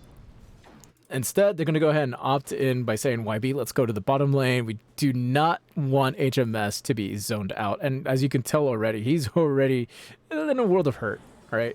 Out comes the Shadow Demon. He's going to go ahead and throw out some poison. Gree is playing on the far side here, so they can go ahead and catch out anyone. There's the Earth Spike onto Elias of the Sun Hello. Doesn't have any poison on him because they want to go ahead and concentrate all of that poison onto HMS. All right, that's great. B-Jack Honeydew has 1 point in his poison attack, doesn't have his corrosive armor just yet. He gets his corrosive armor. YB can't even move up on him. There's an Earth Spike. They're throwing out the poison attack one more time. They're trying to figure out what they can do. You know, right now, Elias of the Sun Hello only has his Q. Okay, can they pull the lane back is the question. Not at all. Not just yet, at least, you know. This is where it kind of gets interesting. A double Earth Spike. Can they put the pressure onto the Elias of the Sun Hello yet? Nope. Missing those shadow poisons from Naya. It's very important. They're trying to sustain this lane as much as possible. They got first blood up top lane with the Sand King, but there's so much action going on here. They got one bushwhack. They got him stunned up with a Fortune's End. They're throwing out the Earth Spike. Can they get the kill? They will be able to go ahead and do so. All right, they're going to go ahead and initiate onto B-Jack Honeydew. There's a kind of a save. A little bit of a surprise from Naya. It kind of feels like if you go ahead and do that for your own Viper, I think HMS and everybody else starts backing away, but that just opened the floodgates for them to go ahead and be like, hey, let's go ahead and concentrate the Viper down now. All right, so, well, she has... Oh my gosh, she already has the Ring of Health. I guess... Oh, okay. So he got the kill onto Tito, which means he probably rushed over on the side shop here, grabbed it, run back to his lane. Go ahead and just like be like, hey, go ahead and push into me. That's perfectly fine. I'm cool with this. Over on the bottom lane though, we got a chase going on. Gree will be following though. All right. Naya feels like he needs to paint the River Chrome though. All right. So they got a bit of a power spike going on the bottom lane. Just because they had a bit of a 2 versus 3, Elias and HMS were able to go ahead and be like, hey, you know, have a little bit more experience than you guys. They really needed the kill down in the bottom lane if they're going to start out with an aggressive tri lane. At this point, do you really want to go ahead and opt yourself into abandoning the tri lane is the question. No, well, this is what I feel like they needed. Well, I was thinking that they need to go ahead and start stacking. That's what I feel like they need to do. You have a Viper right there. The Vipers are pause 1 in this game. All right, your Kiki's going to be on the pause 2. I was incredibly wrong on this. I really thought the Arc Warden was going to be pause 1. Okay, it feels like they're already stacking right here. This would be great for everybody. Okay, initiation with the Fortune's End. Out comes the poison attacks to go ahead and get everybody off of them. Another toxin right there as well to go ahead and zone out the Ursa to not go ahead and be like, hey, we're going to go ahead and kill you. No. Throwing down a bunch of sentries and some observer wards as well, just so they can figure a few things out. They really want to abuse this camp here for HMS, though. All right, we got one stack over here. There. They're going to go ahead and say hello to YB. There's the Earth Spike. The Mana Drain is right there. All right, they're going to go ahead and use the disruption. Can they go ahead and kill YB is the question. Fortune's End slow down Naya. Out comes the Bushwhack with the Acorn shot and the Shadow Poison. They go ahead and say bye-bye to the annoying little squirrel. So you can think of it as, whatchamacallit, pest control. They were able to go ahead and find him and get rid of him. But great job from Tito over here, though, cutting the lane and using the camps to go ahead and be like, hey, this is going to be good for me. All right. And not much of a surprise. You know, you got rid of your sentry ward right here just so you can get a stack, not even a stack, a camp going, really boost up your efficiency right there. Welshie probably going to do the same thing. He's going to use this camp instead, which is something that's perfectly fine for him, honestly. I think this would be the best bet. Use his soul ring, throw down, you know, your rate of fire. You're already level 6. You don't care. You just go ahead and murder. Everybody's level 6 in the mid lane between Hanky and Kiki. You got YB at level 3. We have Naya on the side as well as level 3. Out comes the Shrapnel to go ahead and zone out Kiki. Kiki, on the other hand, feels like he can go ahead and grab this rune on the bottom side. We're on the 6-minute marker, and it's going to be spawning on the top end. Oh, no. Uh-oh. Mr. Hanky used his Assassinate. Thought he got it. Out comes the Disruption, throwing down some more Shadow Poisons. All right, so they got at least one. Oh, there's the Bushwhack, the Acorn shots right there. They're going to go ahead and try to zone out Mr. Hanky again. They're able to go ahead and burst him down real quick, thanks to the Arc Warden being able to go ahead and use his Flux, not his Flux, his Spark Wraith. There we go. Flux was way out of position. It was way out of range for that. All right, a little help from YB and Tito working together to go ahead and try to get Welshie out of there, but you know, Welshie's doing what I think is like, if I was to grade it, 7.5 to 8 out of 10 in his lane. He's already level 7. He doesn't seem to be in too much trouble. They're gonna go ahead and they queued this all up. They missed this kill on Welshie right here with the Acorn shot and the missed Bushwhack. They had an opportunity for can he go ahead and stop this TP? He's able to go ahead and do so because on the bottom lane, no, mid lane. All right, Mr. Hanky's in a lot of trouble. Kiki doesn't seem to. Kiki's all out of mana here. Mr. Hanky's really showing himself. Ooh. He knew. He knew that was an illusion. Didn't care. Didn't realize Gree was right next to him. So if Gree was able to go ahead and land that Earth Spike on the other hand, I think that would have been game over for Mr. Hanky. All right, we got YB moving forward. Gree positioning himself, trying to make sure he doesn't get caught out from YB. YB, pinging out that Gree's moving on forward. They are closing in on him. Elias of the Sun Hillo throws out the Fortune's End. There's the Earth Spike. Naya trying to show up. He's going to go ahead and throw down the Disruption just for a little bit. Oh, and Elias, that's kill securing son of a, purifying flames right there. And what was turning to be a relatively A-OK game for B-Jack Honeydew is starting to turn into a strong lane because, take a look at HMS. All right, he's just getting his ass bullied out of the lane. Throws down the Nether Toxin, throws out the Viper Strike, and HMS is immediately needing to run away, and Sun Hillo needs to go ahead and just start unloading a good portion of his spells onto him. All right, in the top lane, Tito, rinse and repeat. Let's see here. He is about 1,300 away from getting his Blink Dagger. Kind of sort of missed his chance on getting that pull or stack onto that camp. Oh, but he's going to go ahead and just do this instead. We got Kiki right here trying to find some farm. Tito right there being slowed down by the Flux. He's going to go ahead and TP on out. Can they land it on time? No, they're unable to do so. Oh, man. If you're Kiki, you couldn't just be like, oh, this guy would have been dead. But he's going to go ahead and start using his Midas and start shoving in a Ling instead. They can really do some damage here against this mid tower if they wanted to, but it doesn't feel like he can do anything outside of that. Alright, they zoned out HMS. They're going to go ahead and just start getting rid of the damn tower on the bottom lane. Something that, you know, they can easily do. Cut the lane one more time, but it doesn't feel like they're going to go ahead and do that. B-Jack Honeydew is like, hey, I want to go ahead and farm the best I can. Really take advantage of this. He has a free lane. Welshie and Tito have a free lane. The only real, not even objective, but like the only lane that's really under question here is the top. Oh, never mind. Welshie's going to be going down. Even with a Hood of Defiance. You know,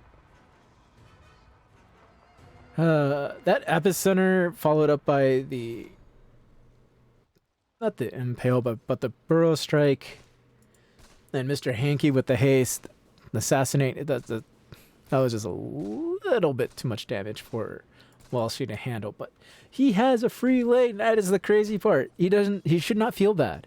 This is fine. Right? HMS, on the other hand, is super happy he's able to go ahead and get the kill onto B-Jack Honeydew. He's going to go ahead and start clawing his way back into the game, but man, they have no tier 1. The Fluxes, the Spark Wraiths, it does slow him down a bit, but Kiki doesn't need to worry about it too much. He's going to be staying in the mid lane for a bit. I believe what's being shipped out to him would be the Mithril Hammer, if I'm not mistaken. Yes, it is. Maelstrom's going to be built first. He's probably thinking of grabbing the Boots of Travel afterwards. There, his Hand of Midas is on cooldown at the moment, but hey, that's perfectly fine for him. Right now, it is a 1-0 lead for the side of Pot of Greed. So, in a best-of-2 series, if they can go ahead and 2-0 out in Tiggaz, they make up for last week's matchup. So, they're showing themselves... Oh, well, she's going to be TP in mid. He's going to go show up. Can they kill Kiki? Yes, they're able to go ahead and do so. He shows up just in time to go ahead and root Tito. Tito's...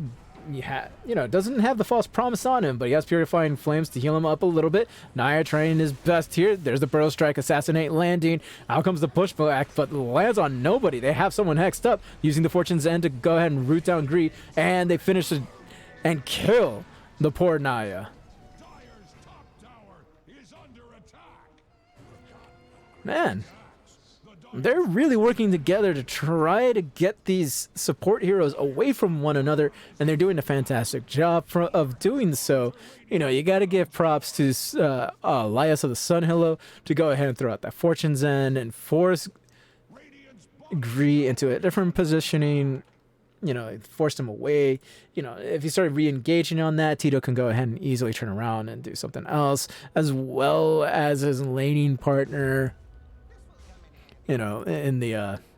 YB could have been like, hey, I'm going to go ahead and throw this. Here comes the Epicenter. Blink forward. Can they land the Burrow Strike? Yes, they're able to. Assassinate lands as well. Oh my gosh, Tito is in a lot of trouble right now. He got hexed up. There's the Earth Spike. Ooh, they do land the Sharpshooter, though. Tito, with a little bit of backup from Elias of the Sunhillow, heals up really quick.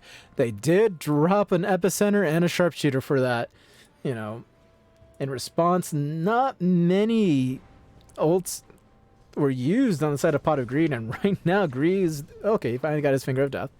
All right, a rotation in from Kiki. Over on the top lane, though, we got Naya defending the lane all by himself. Tito's right there, and so is HMS. So if he shows himself in lane, just prepare for him to be get moited. All right. Oh, the Flux and the Spick Wraith. Oh, and even the Pit of Malice.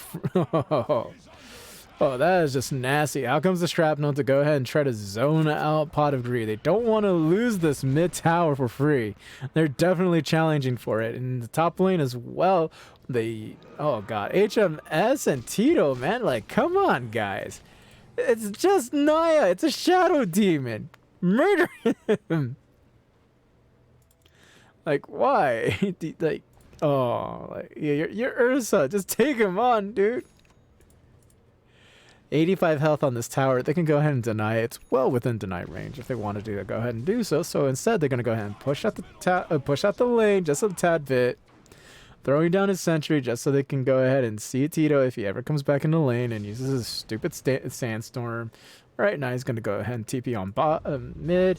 All right, there is Tito. He's in a lot of threat right now, and because Kiki's under a lot of trouble. There is the fire used, the purifying flames. Right now, they have the false promise on him. They're using the nether strike. They have him queued up just a bit, just so he can be okay. Oh, and he TP's out just in time. Oh my gosh, what a play. Elias of the Sunhill is actually just kiting these other supports on the hand. But instead, oh no, he does fall eventually and he dies in Fountain. I thought he was going to survive that. Never mind. Oh man. Too much poison from the Viper and B-Jack Honeydew, who's also getting himself a Maelstrom. But from the looks of things...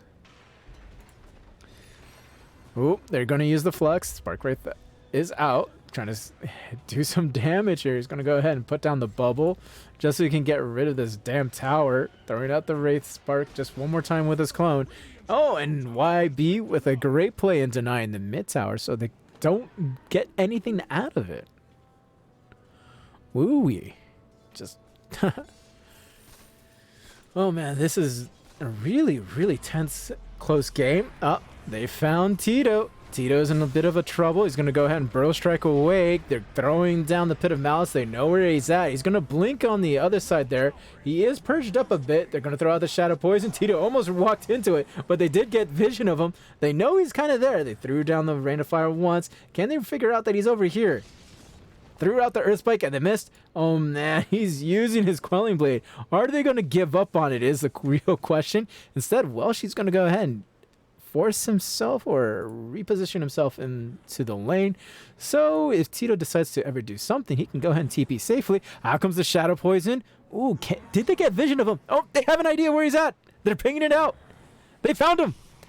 They're going to go ahead and use a disruption. Out comes the Pit of Malice. They're going to go ahead and start unloading the Earth Spike. They know that he's right there. They're using the dust. They have him in sight. They use the Burrow Strike to get away. They're trying to catch him one more time. But on the backside, we have YB trying to help out. But he helped out so much and became a priority target all of a sudden. And everyone's just going to be like, hey, screw it. Let's go ahead and focus on objectives. All right, they have YB right there. There's the Finger of Death. He's gone. The Fortune's End came out. They're going to go ahead and use a teleport on out. But nope, B-Jack Honeydew is gone. But they were able to go ahead and evacuate the other two heroes.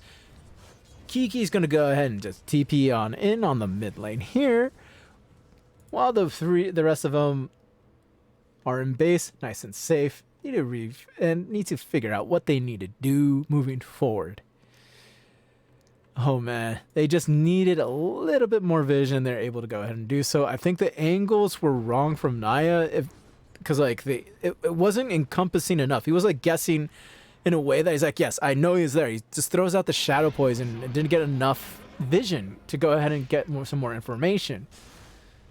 All right, we got Tito Burrow striking forward. Naya is going to be in a lot of trouble right there. There's another Toxin. They're using the Viper Strike. He's going to be broken for a bit. There's the there's the False Promise. And there is the Assassinate. Tito's probably going to be surviving this, if I'm not mistaken. Well, she's going to easily just walk away. Tito Burrow Strikes away as well. Oh my. They got 2 for nothing there. And I believe the tower went down. Yep, to the Radiant.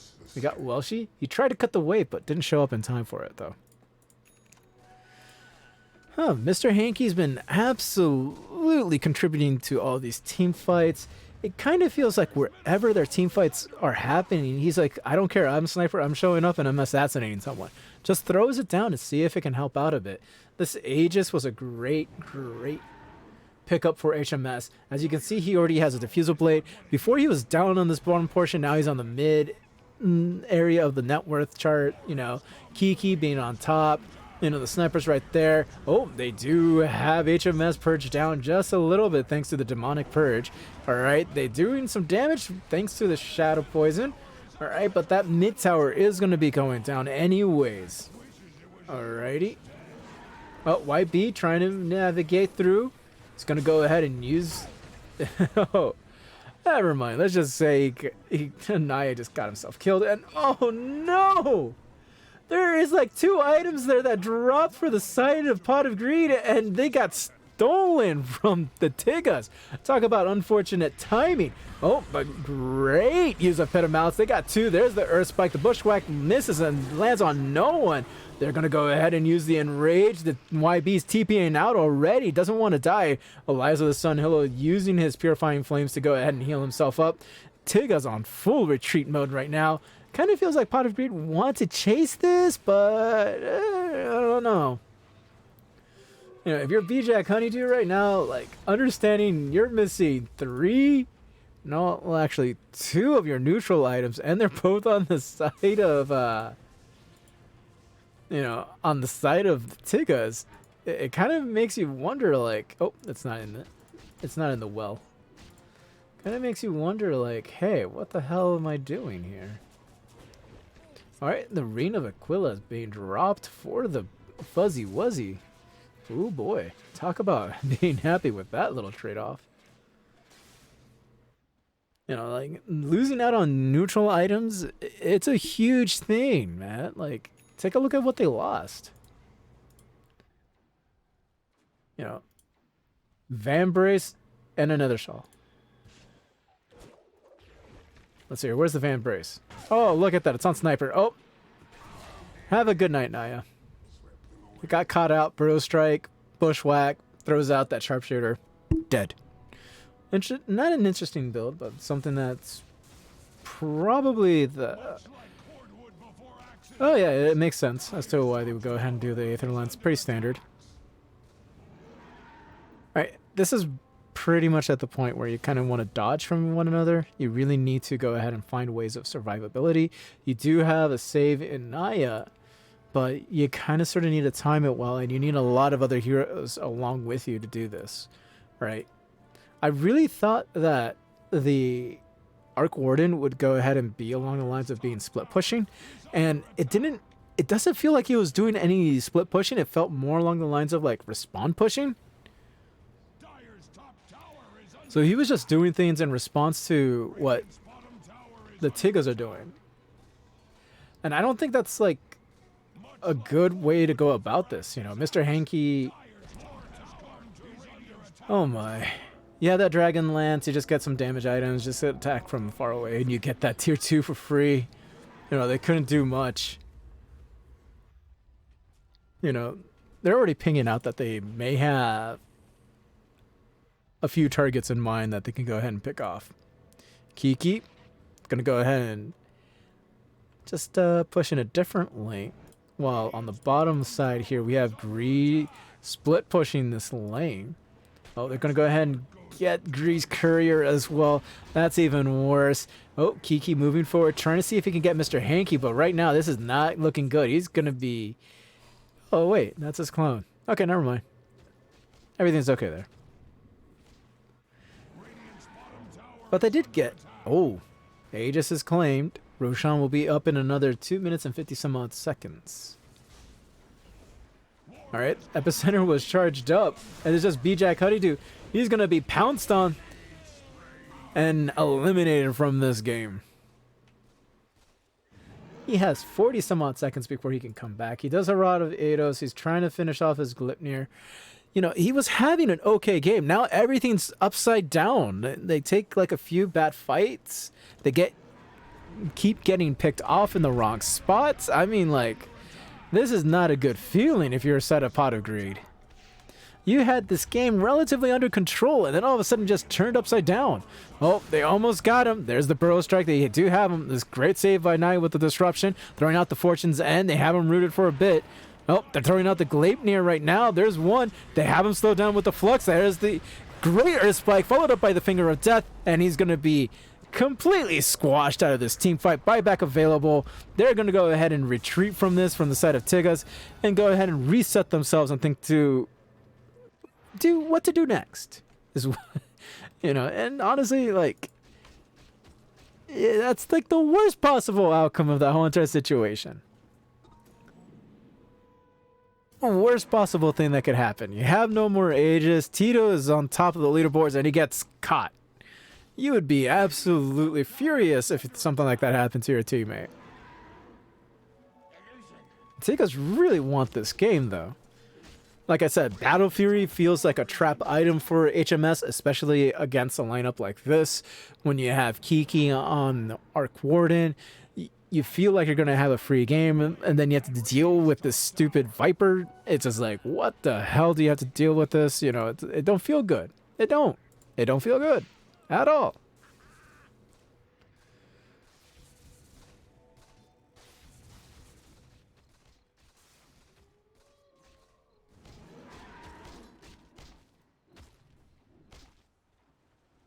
Man, it's just so much to do with right now.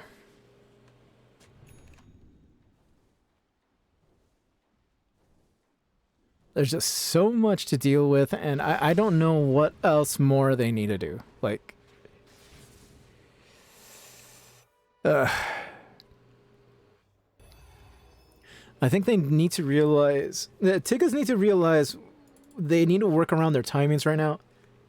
And when they had Aegis, they could be as aggressive as they wanted. They were finding the great pickoffs. They were doing great rotations. And all of a sudden, it just disappeared for them. It really did. It just suddenly disappeared for them, and they don't know what to do.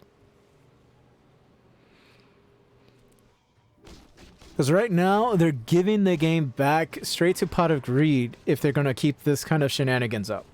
They can't let Tito do silly things like that. They need HMS on top of someone. You know, he needs to farm up well. You know, Tito needs to be a little bit more careful. And when it comes to the side of Pot of Greed, they need a little bit more, not a little bit more like cohesion or anything, but something like what's happening here with Kiki starting to come online right now at this point. He's starting to come online, and this is what you kind of sort of want to threaten with, right? This is just the clone, by the way. You know, it's not the greatest feeling in the world to give something up like that, but I don't know. Oh my, they're gonna go ahead and grab themselves a Hurricane Pike on Kiki. Alright, over on the bottom lane, Kiki's gonna go ahead and TP on in with his clone. They have someone banished up. Great Burrow Strike in the backside there. Tito making a play. But on the backside here, we have a very dead Oracle from the looks of things. Alright, we have a buyback from Naya coming on in. The Kiki's clone doing a lot of damage. HMS in a bit of a trouble. Using Enrage, but uh-oh. He got fingered of death right on out. Oracle looked like he was dead, but Elias of the Sunhillow using his fortune's end on himself instead of a teammate. You can call that a misplay. They're up 2K. They had control of this game. What was looking to be a terrible team fight for the side of Pot of Greed, one buyback and a full force of show from the whole entire team standing their ground, and B-Jack Honeydew finding great positioning in that fight was able to go ahead and zone out Elias of the Sunhillow and just unload everything on him.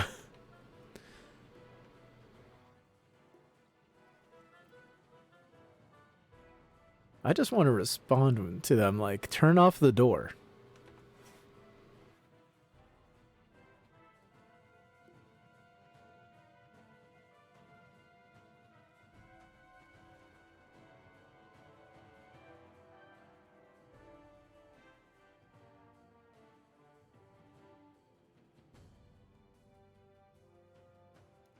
Alrighty.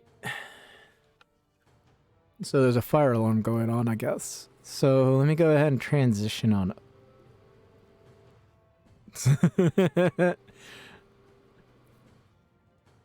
Oh boy. They're just teasing him. Alright. Okay, so here we go. So this bottom tower is more or less likely going down. I don't see it surviving.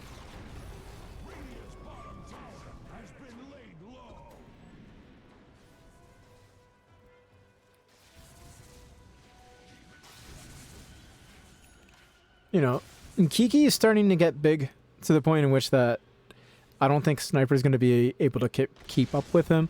Ursa has no capability of bouncing back whatsoever. The Blink Dagger is great.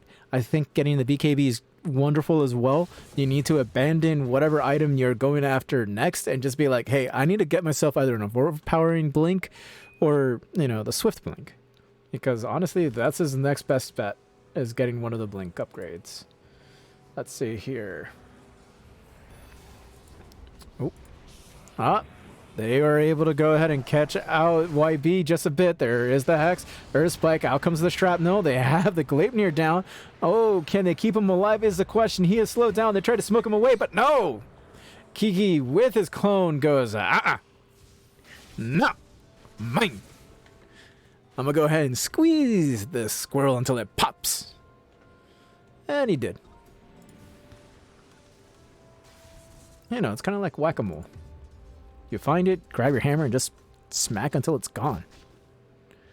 But the Roshan is up. This is the second one, if I'm not mistaken. Yes, it is. It has the shard. This is a very important Roshan that you need to go ahead and challenge for if you're at the side of Tiggaz. Unfortunately, you are looking at your Fuzzy Wuzzy and be like, hey, he's on the other side of the map right now. So it's kind of like making a play for this. Like, you got to figure out the play for it. All right, Fuzzy Wuzzy is on his way. It's already too late. Everything's on the ground. Everybody's trying to pick up everything at the same time. The cheese is available. Cheese is still available. It is now on Naya, throwing down the Sage's Mask so that way they can go ahead and use the shards. And they smoked up. They're looking for Tito. Tito's slowly running away. Kiki throwing out some spells. All right, they know he's right there. They just need to blink forward, get that Hex. They don't want to reveal just a little too early. Oh, the Gleipnir misses. They know he's on the side over here. Can they find him is the question. He's going to TP on out perfectly. And the Earth Spike barely misses. Great guess, but he's already out.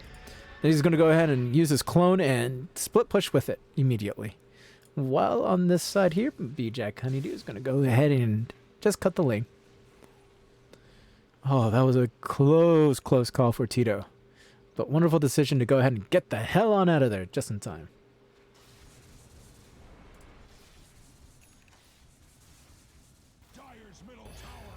All right, they're pushing forward. Lots and lots of... Oh, Tito blinks in on this using the... Oh, and the blink forward from Gree with a great dust. The Gleipnir's right there. They're using the poison attacks onto Tito. Instead, they just force him and zone him away. All right, they're going to go ahead and get one tower. Can they go ahead and trade for the mid-tier 2 tower is the question, because they have Mr. Hanky right there. Yep, they're going to go ahead and do that. Instead, we got Pot of Greed saying, hey, you know what? We're going to go ahead and sacrifice our tier 2. We have 2 towers on the other lane. We're going to go ahead and get them forced back here onto the tier 3. Let's start throwing down a lot of spells. That's what they're doing right now. Mr. Hanky trying to unload onto Welshie. Welshie being super tanky. Bushwhacks miss. But that Pit of Malice is a bit of a zoning thing here. All right, they're starting to, like, hit. Ah, the bubble. Can they go ahead and get the bubble out? Oh, Gleipnir right there. Oh, they got the bushwhacker onto the real Kiki. All right. They're roaring up just a little bit. They're going to go ahead and siege very, very slowly. If they can literally do the same exact thing over and over again, and they'll be fine as long as Kiki doesn't get caught out. That's the thing. All right, Mr. Hanky coming out just a little bit. They're going to go ahead and rotate around him. This is a place where you want to go ahead and play at, but at the same time, it's not where you want to be. Mr. Hanky's in a lot of trouble. They're using the false promise to keep him alive. The Oracle is going to be going down from the looks of things. If he's hexed up, there's a Finger of Death. Oh, the Pit of Malice keeps Mr. Hanky in place, and he's going to be gone. But the buybacks from both of them coming on back. There's a sharpshooter, and it lands onto Gree. But they got the tier 3. They're trying to queue up this damn epicenter. There comes the bushwhack landing on 3. They got the clone and the real one. And oh my gosh, a great job from Tito with the burrow strike onto Naya. They're doing a lot of damage, but Moshi's trying to evacuate everybody and is able to get all the important heroes out except for B-Jack Honeydew. But they're going to go ahead and throw the clone on the bottom lane and be like, hey, I'm going to go ahead and push.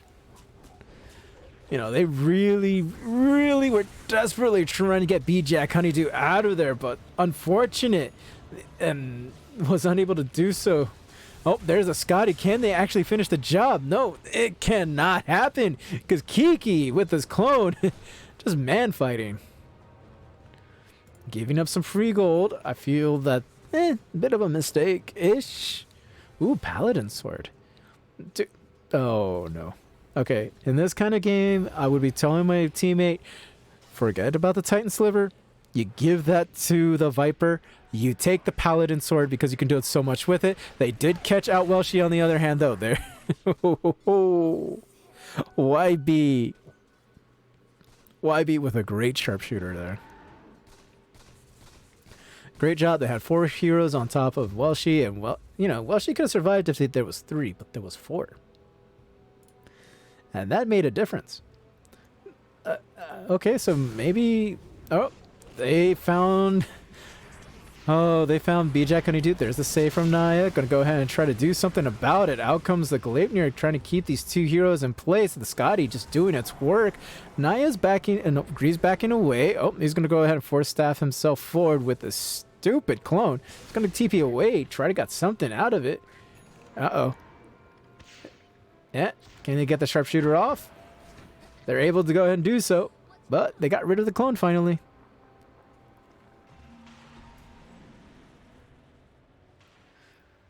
Alright, so they have to wait for another 20 some odd seconds before all 5 of them are up and decide which lane to walk down. And honestly, given how the side lanes are being pushed out and everything, I think mid lane's the choice.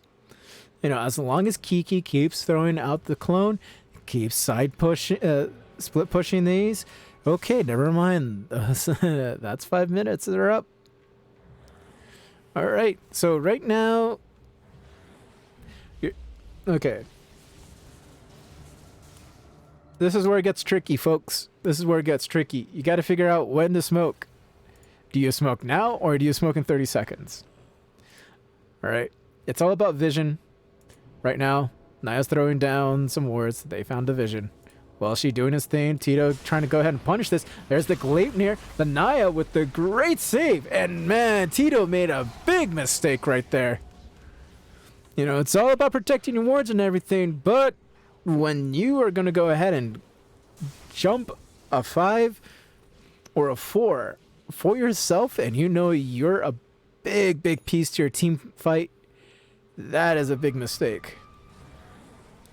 I understand where Tito was coming from, but oh god, they saw him coming, and Welshi was right there with and so was Naya, if I wasn't mistaken. They're just going to go ahead and run down mid. They get...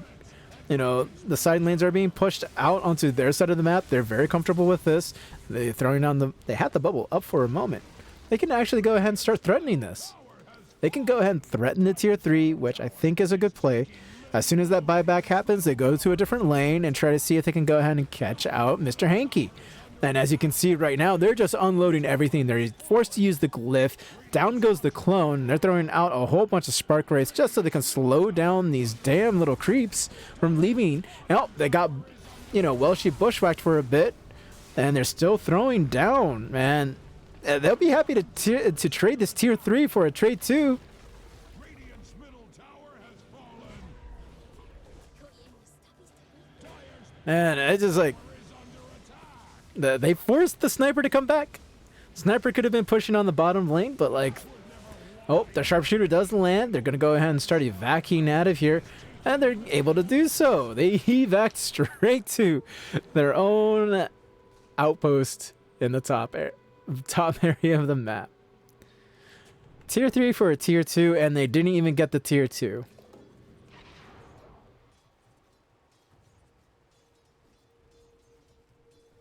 Man, you just have to look at everything and be like, hey, what the oh, and even that, they actually scouted out the scan there on the side of the Dire. All right, we got YB moving forward. Oh, he is, they have him under vision for a bit, but oh no, Greed got caught out. Great stun from Tito. They're seeing if they can go ahead and catch Kiki, but that's not going to be the case. They threw out the clone just so they can go ahead and slow him down a little bit, but he doesn't seem to be dying. And oh my god, these, everything's flying out. There's the Gleipnir. They caught YB. Out comes the shrapnel from the sniper. Tito loading up the epicenter. Can he land? He got it onto onto one back there. B-Jack Honeydew trying to stand his ground against Sniper, but Sniper's like, F you. All right, well, she catching out the damn Ursa, and the Gleipnir followed up. Kiki trying to see if they can get Elias right there. He's going to be TPing immediately. They have him Gleipnired. Oh, he's got rooted down because of it. Oh, they found him. He's gone. So they got two. They lost two. A really drawn out team fight right now. Seeing if they can go ahead and catch Tito. But Tito, I don't think he realizes he's moving away. He's going to burrow strike away. Kiki and everybody else seems to be following suit.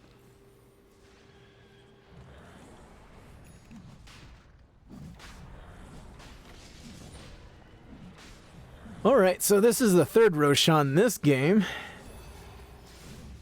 I believe Viper got the poison attack upgrade there. Alright, so the Sniper's going to be taking the bottom tower real fast. Good job, Mr. Hanky. Oh, the burrow strike forward from Tito. They got him all lit up for this fight. Wonderful attempt. Only to go ahead and see it slip through your fingers.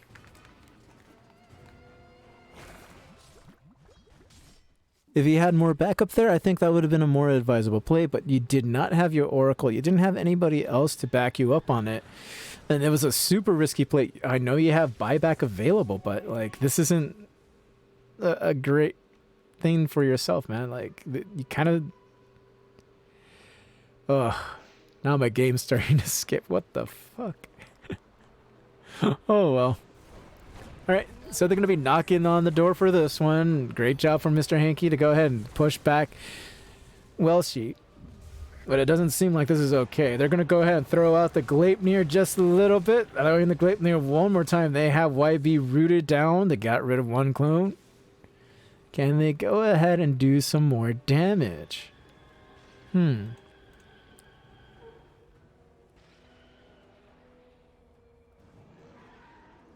Oh, they're smoked up in there. Oh, they caught up Mr. Hanky. That's not what you want. He's hexed up. They're going to unload everything. The false promise to keep him alive. But they're unloading all the damage on them anyways. It doesn't matter for them. The sharpshooter misses right through the magic immune Gree. And the buyback from the Sniper. And down goes the Oracle, who's also going to buy back. Sand King holding on to his buyback because he was going to be up in a few seconds anyways.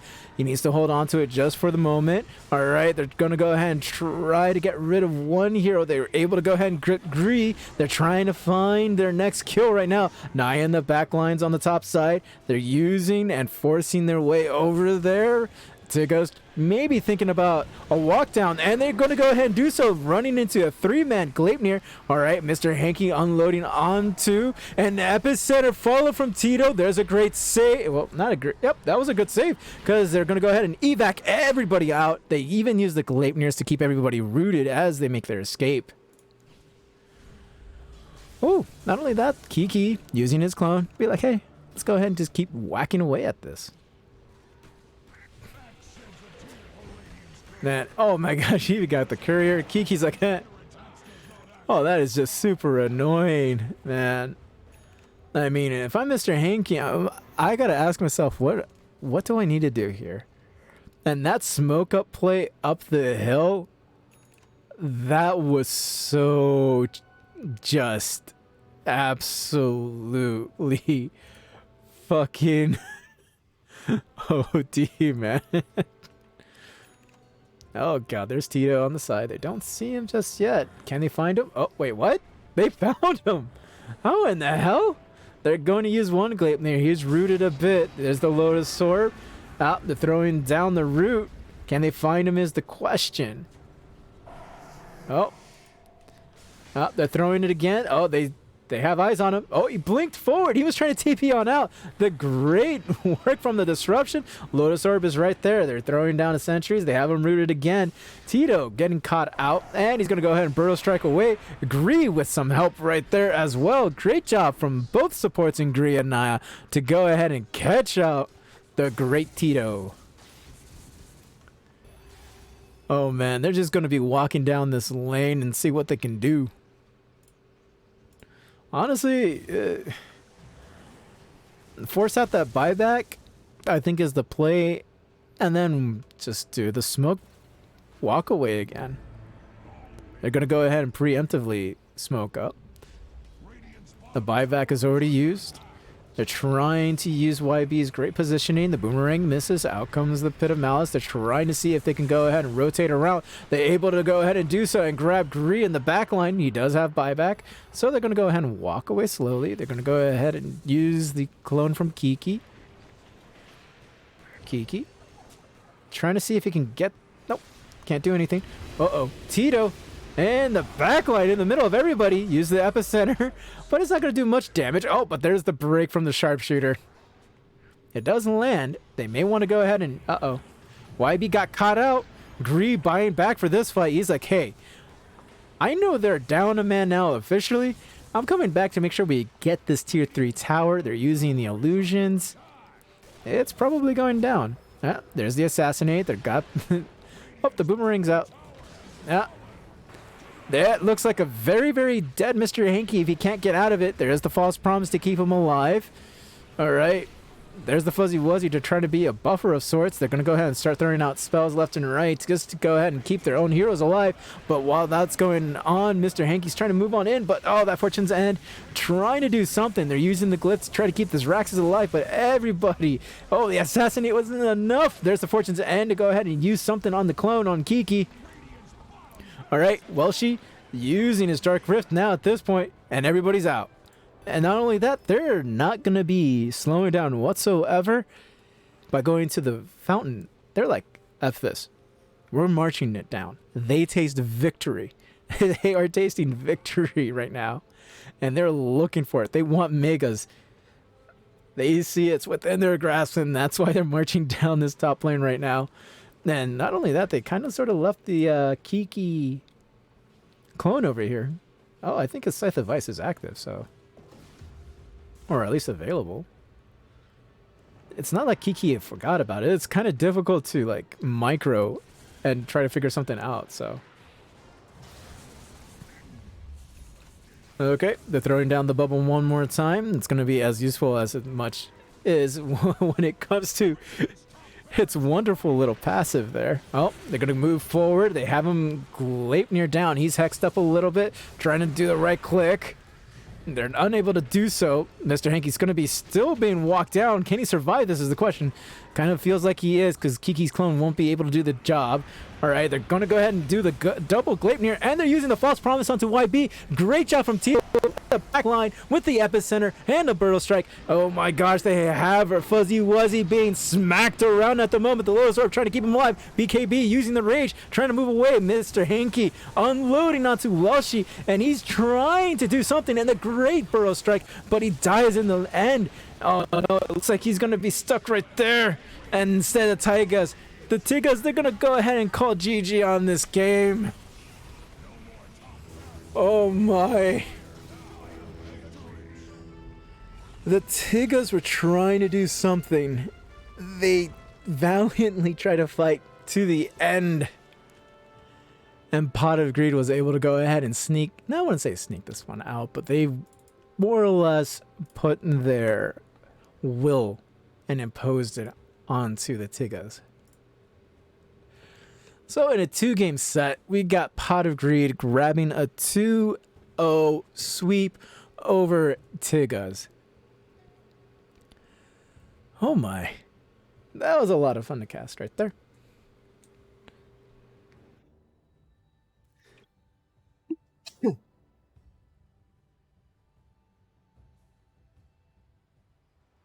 All right, let me just grab something to drink real quick.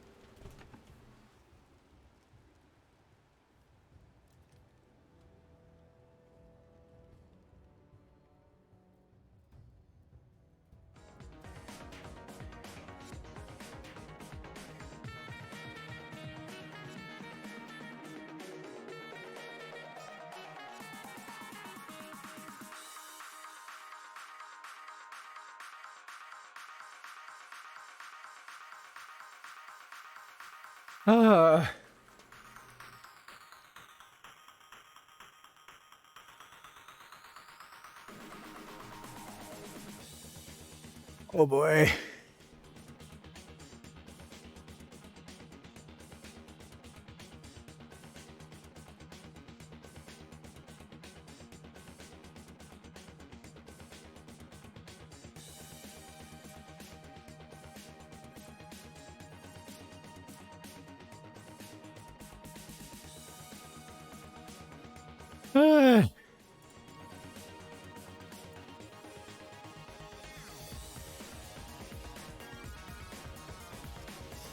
I'm really sorry. It's just that was a lot of talking for like the last 10 minutes.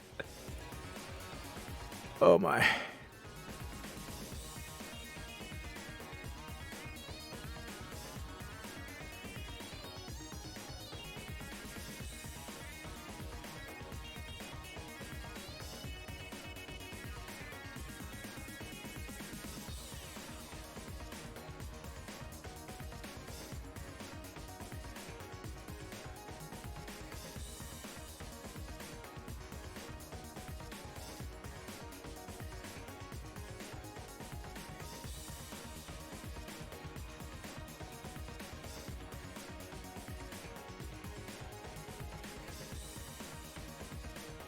Oh boy.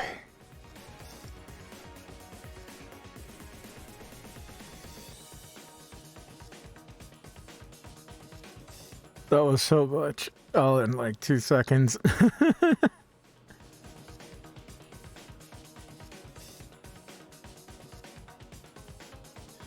Okay. So let me just go ahead and do a quick recap real quick, just looking at the graphs. So the Tiggaz were very much in control for a good portion of this game. It felt like around the 40-minute mark. No, actually 38-ish minute mark. That's when things started to turn around for Pot of Greed, net worth-wise. And that was the very moment when Tiggaz lost that big team fight and everything just started falling apart for them.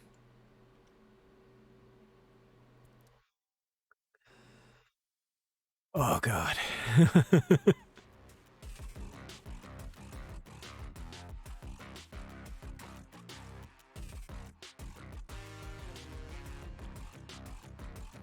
That was just a lot.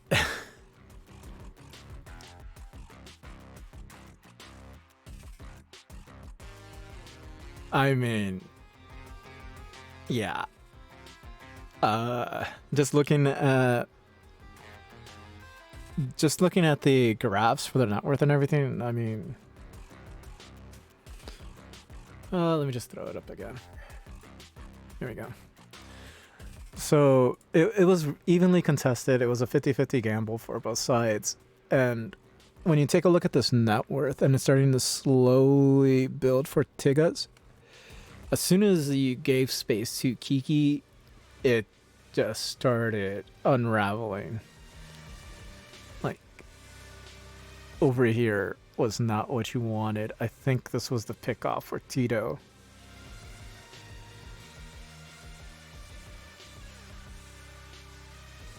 Yeah, because like Tiggaz was just like, they were on their way to winning this game, but again, they needed more out of, you know, their fuzzy wuzzy to get something going. And experience-wise, they were okay-ish until like the very end, obviously, when they lost and everything. It was like, it's not going to be, yeah. But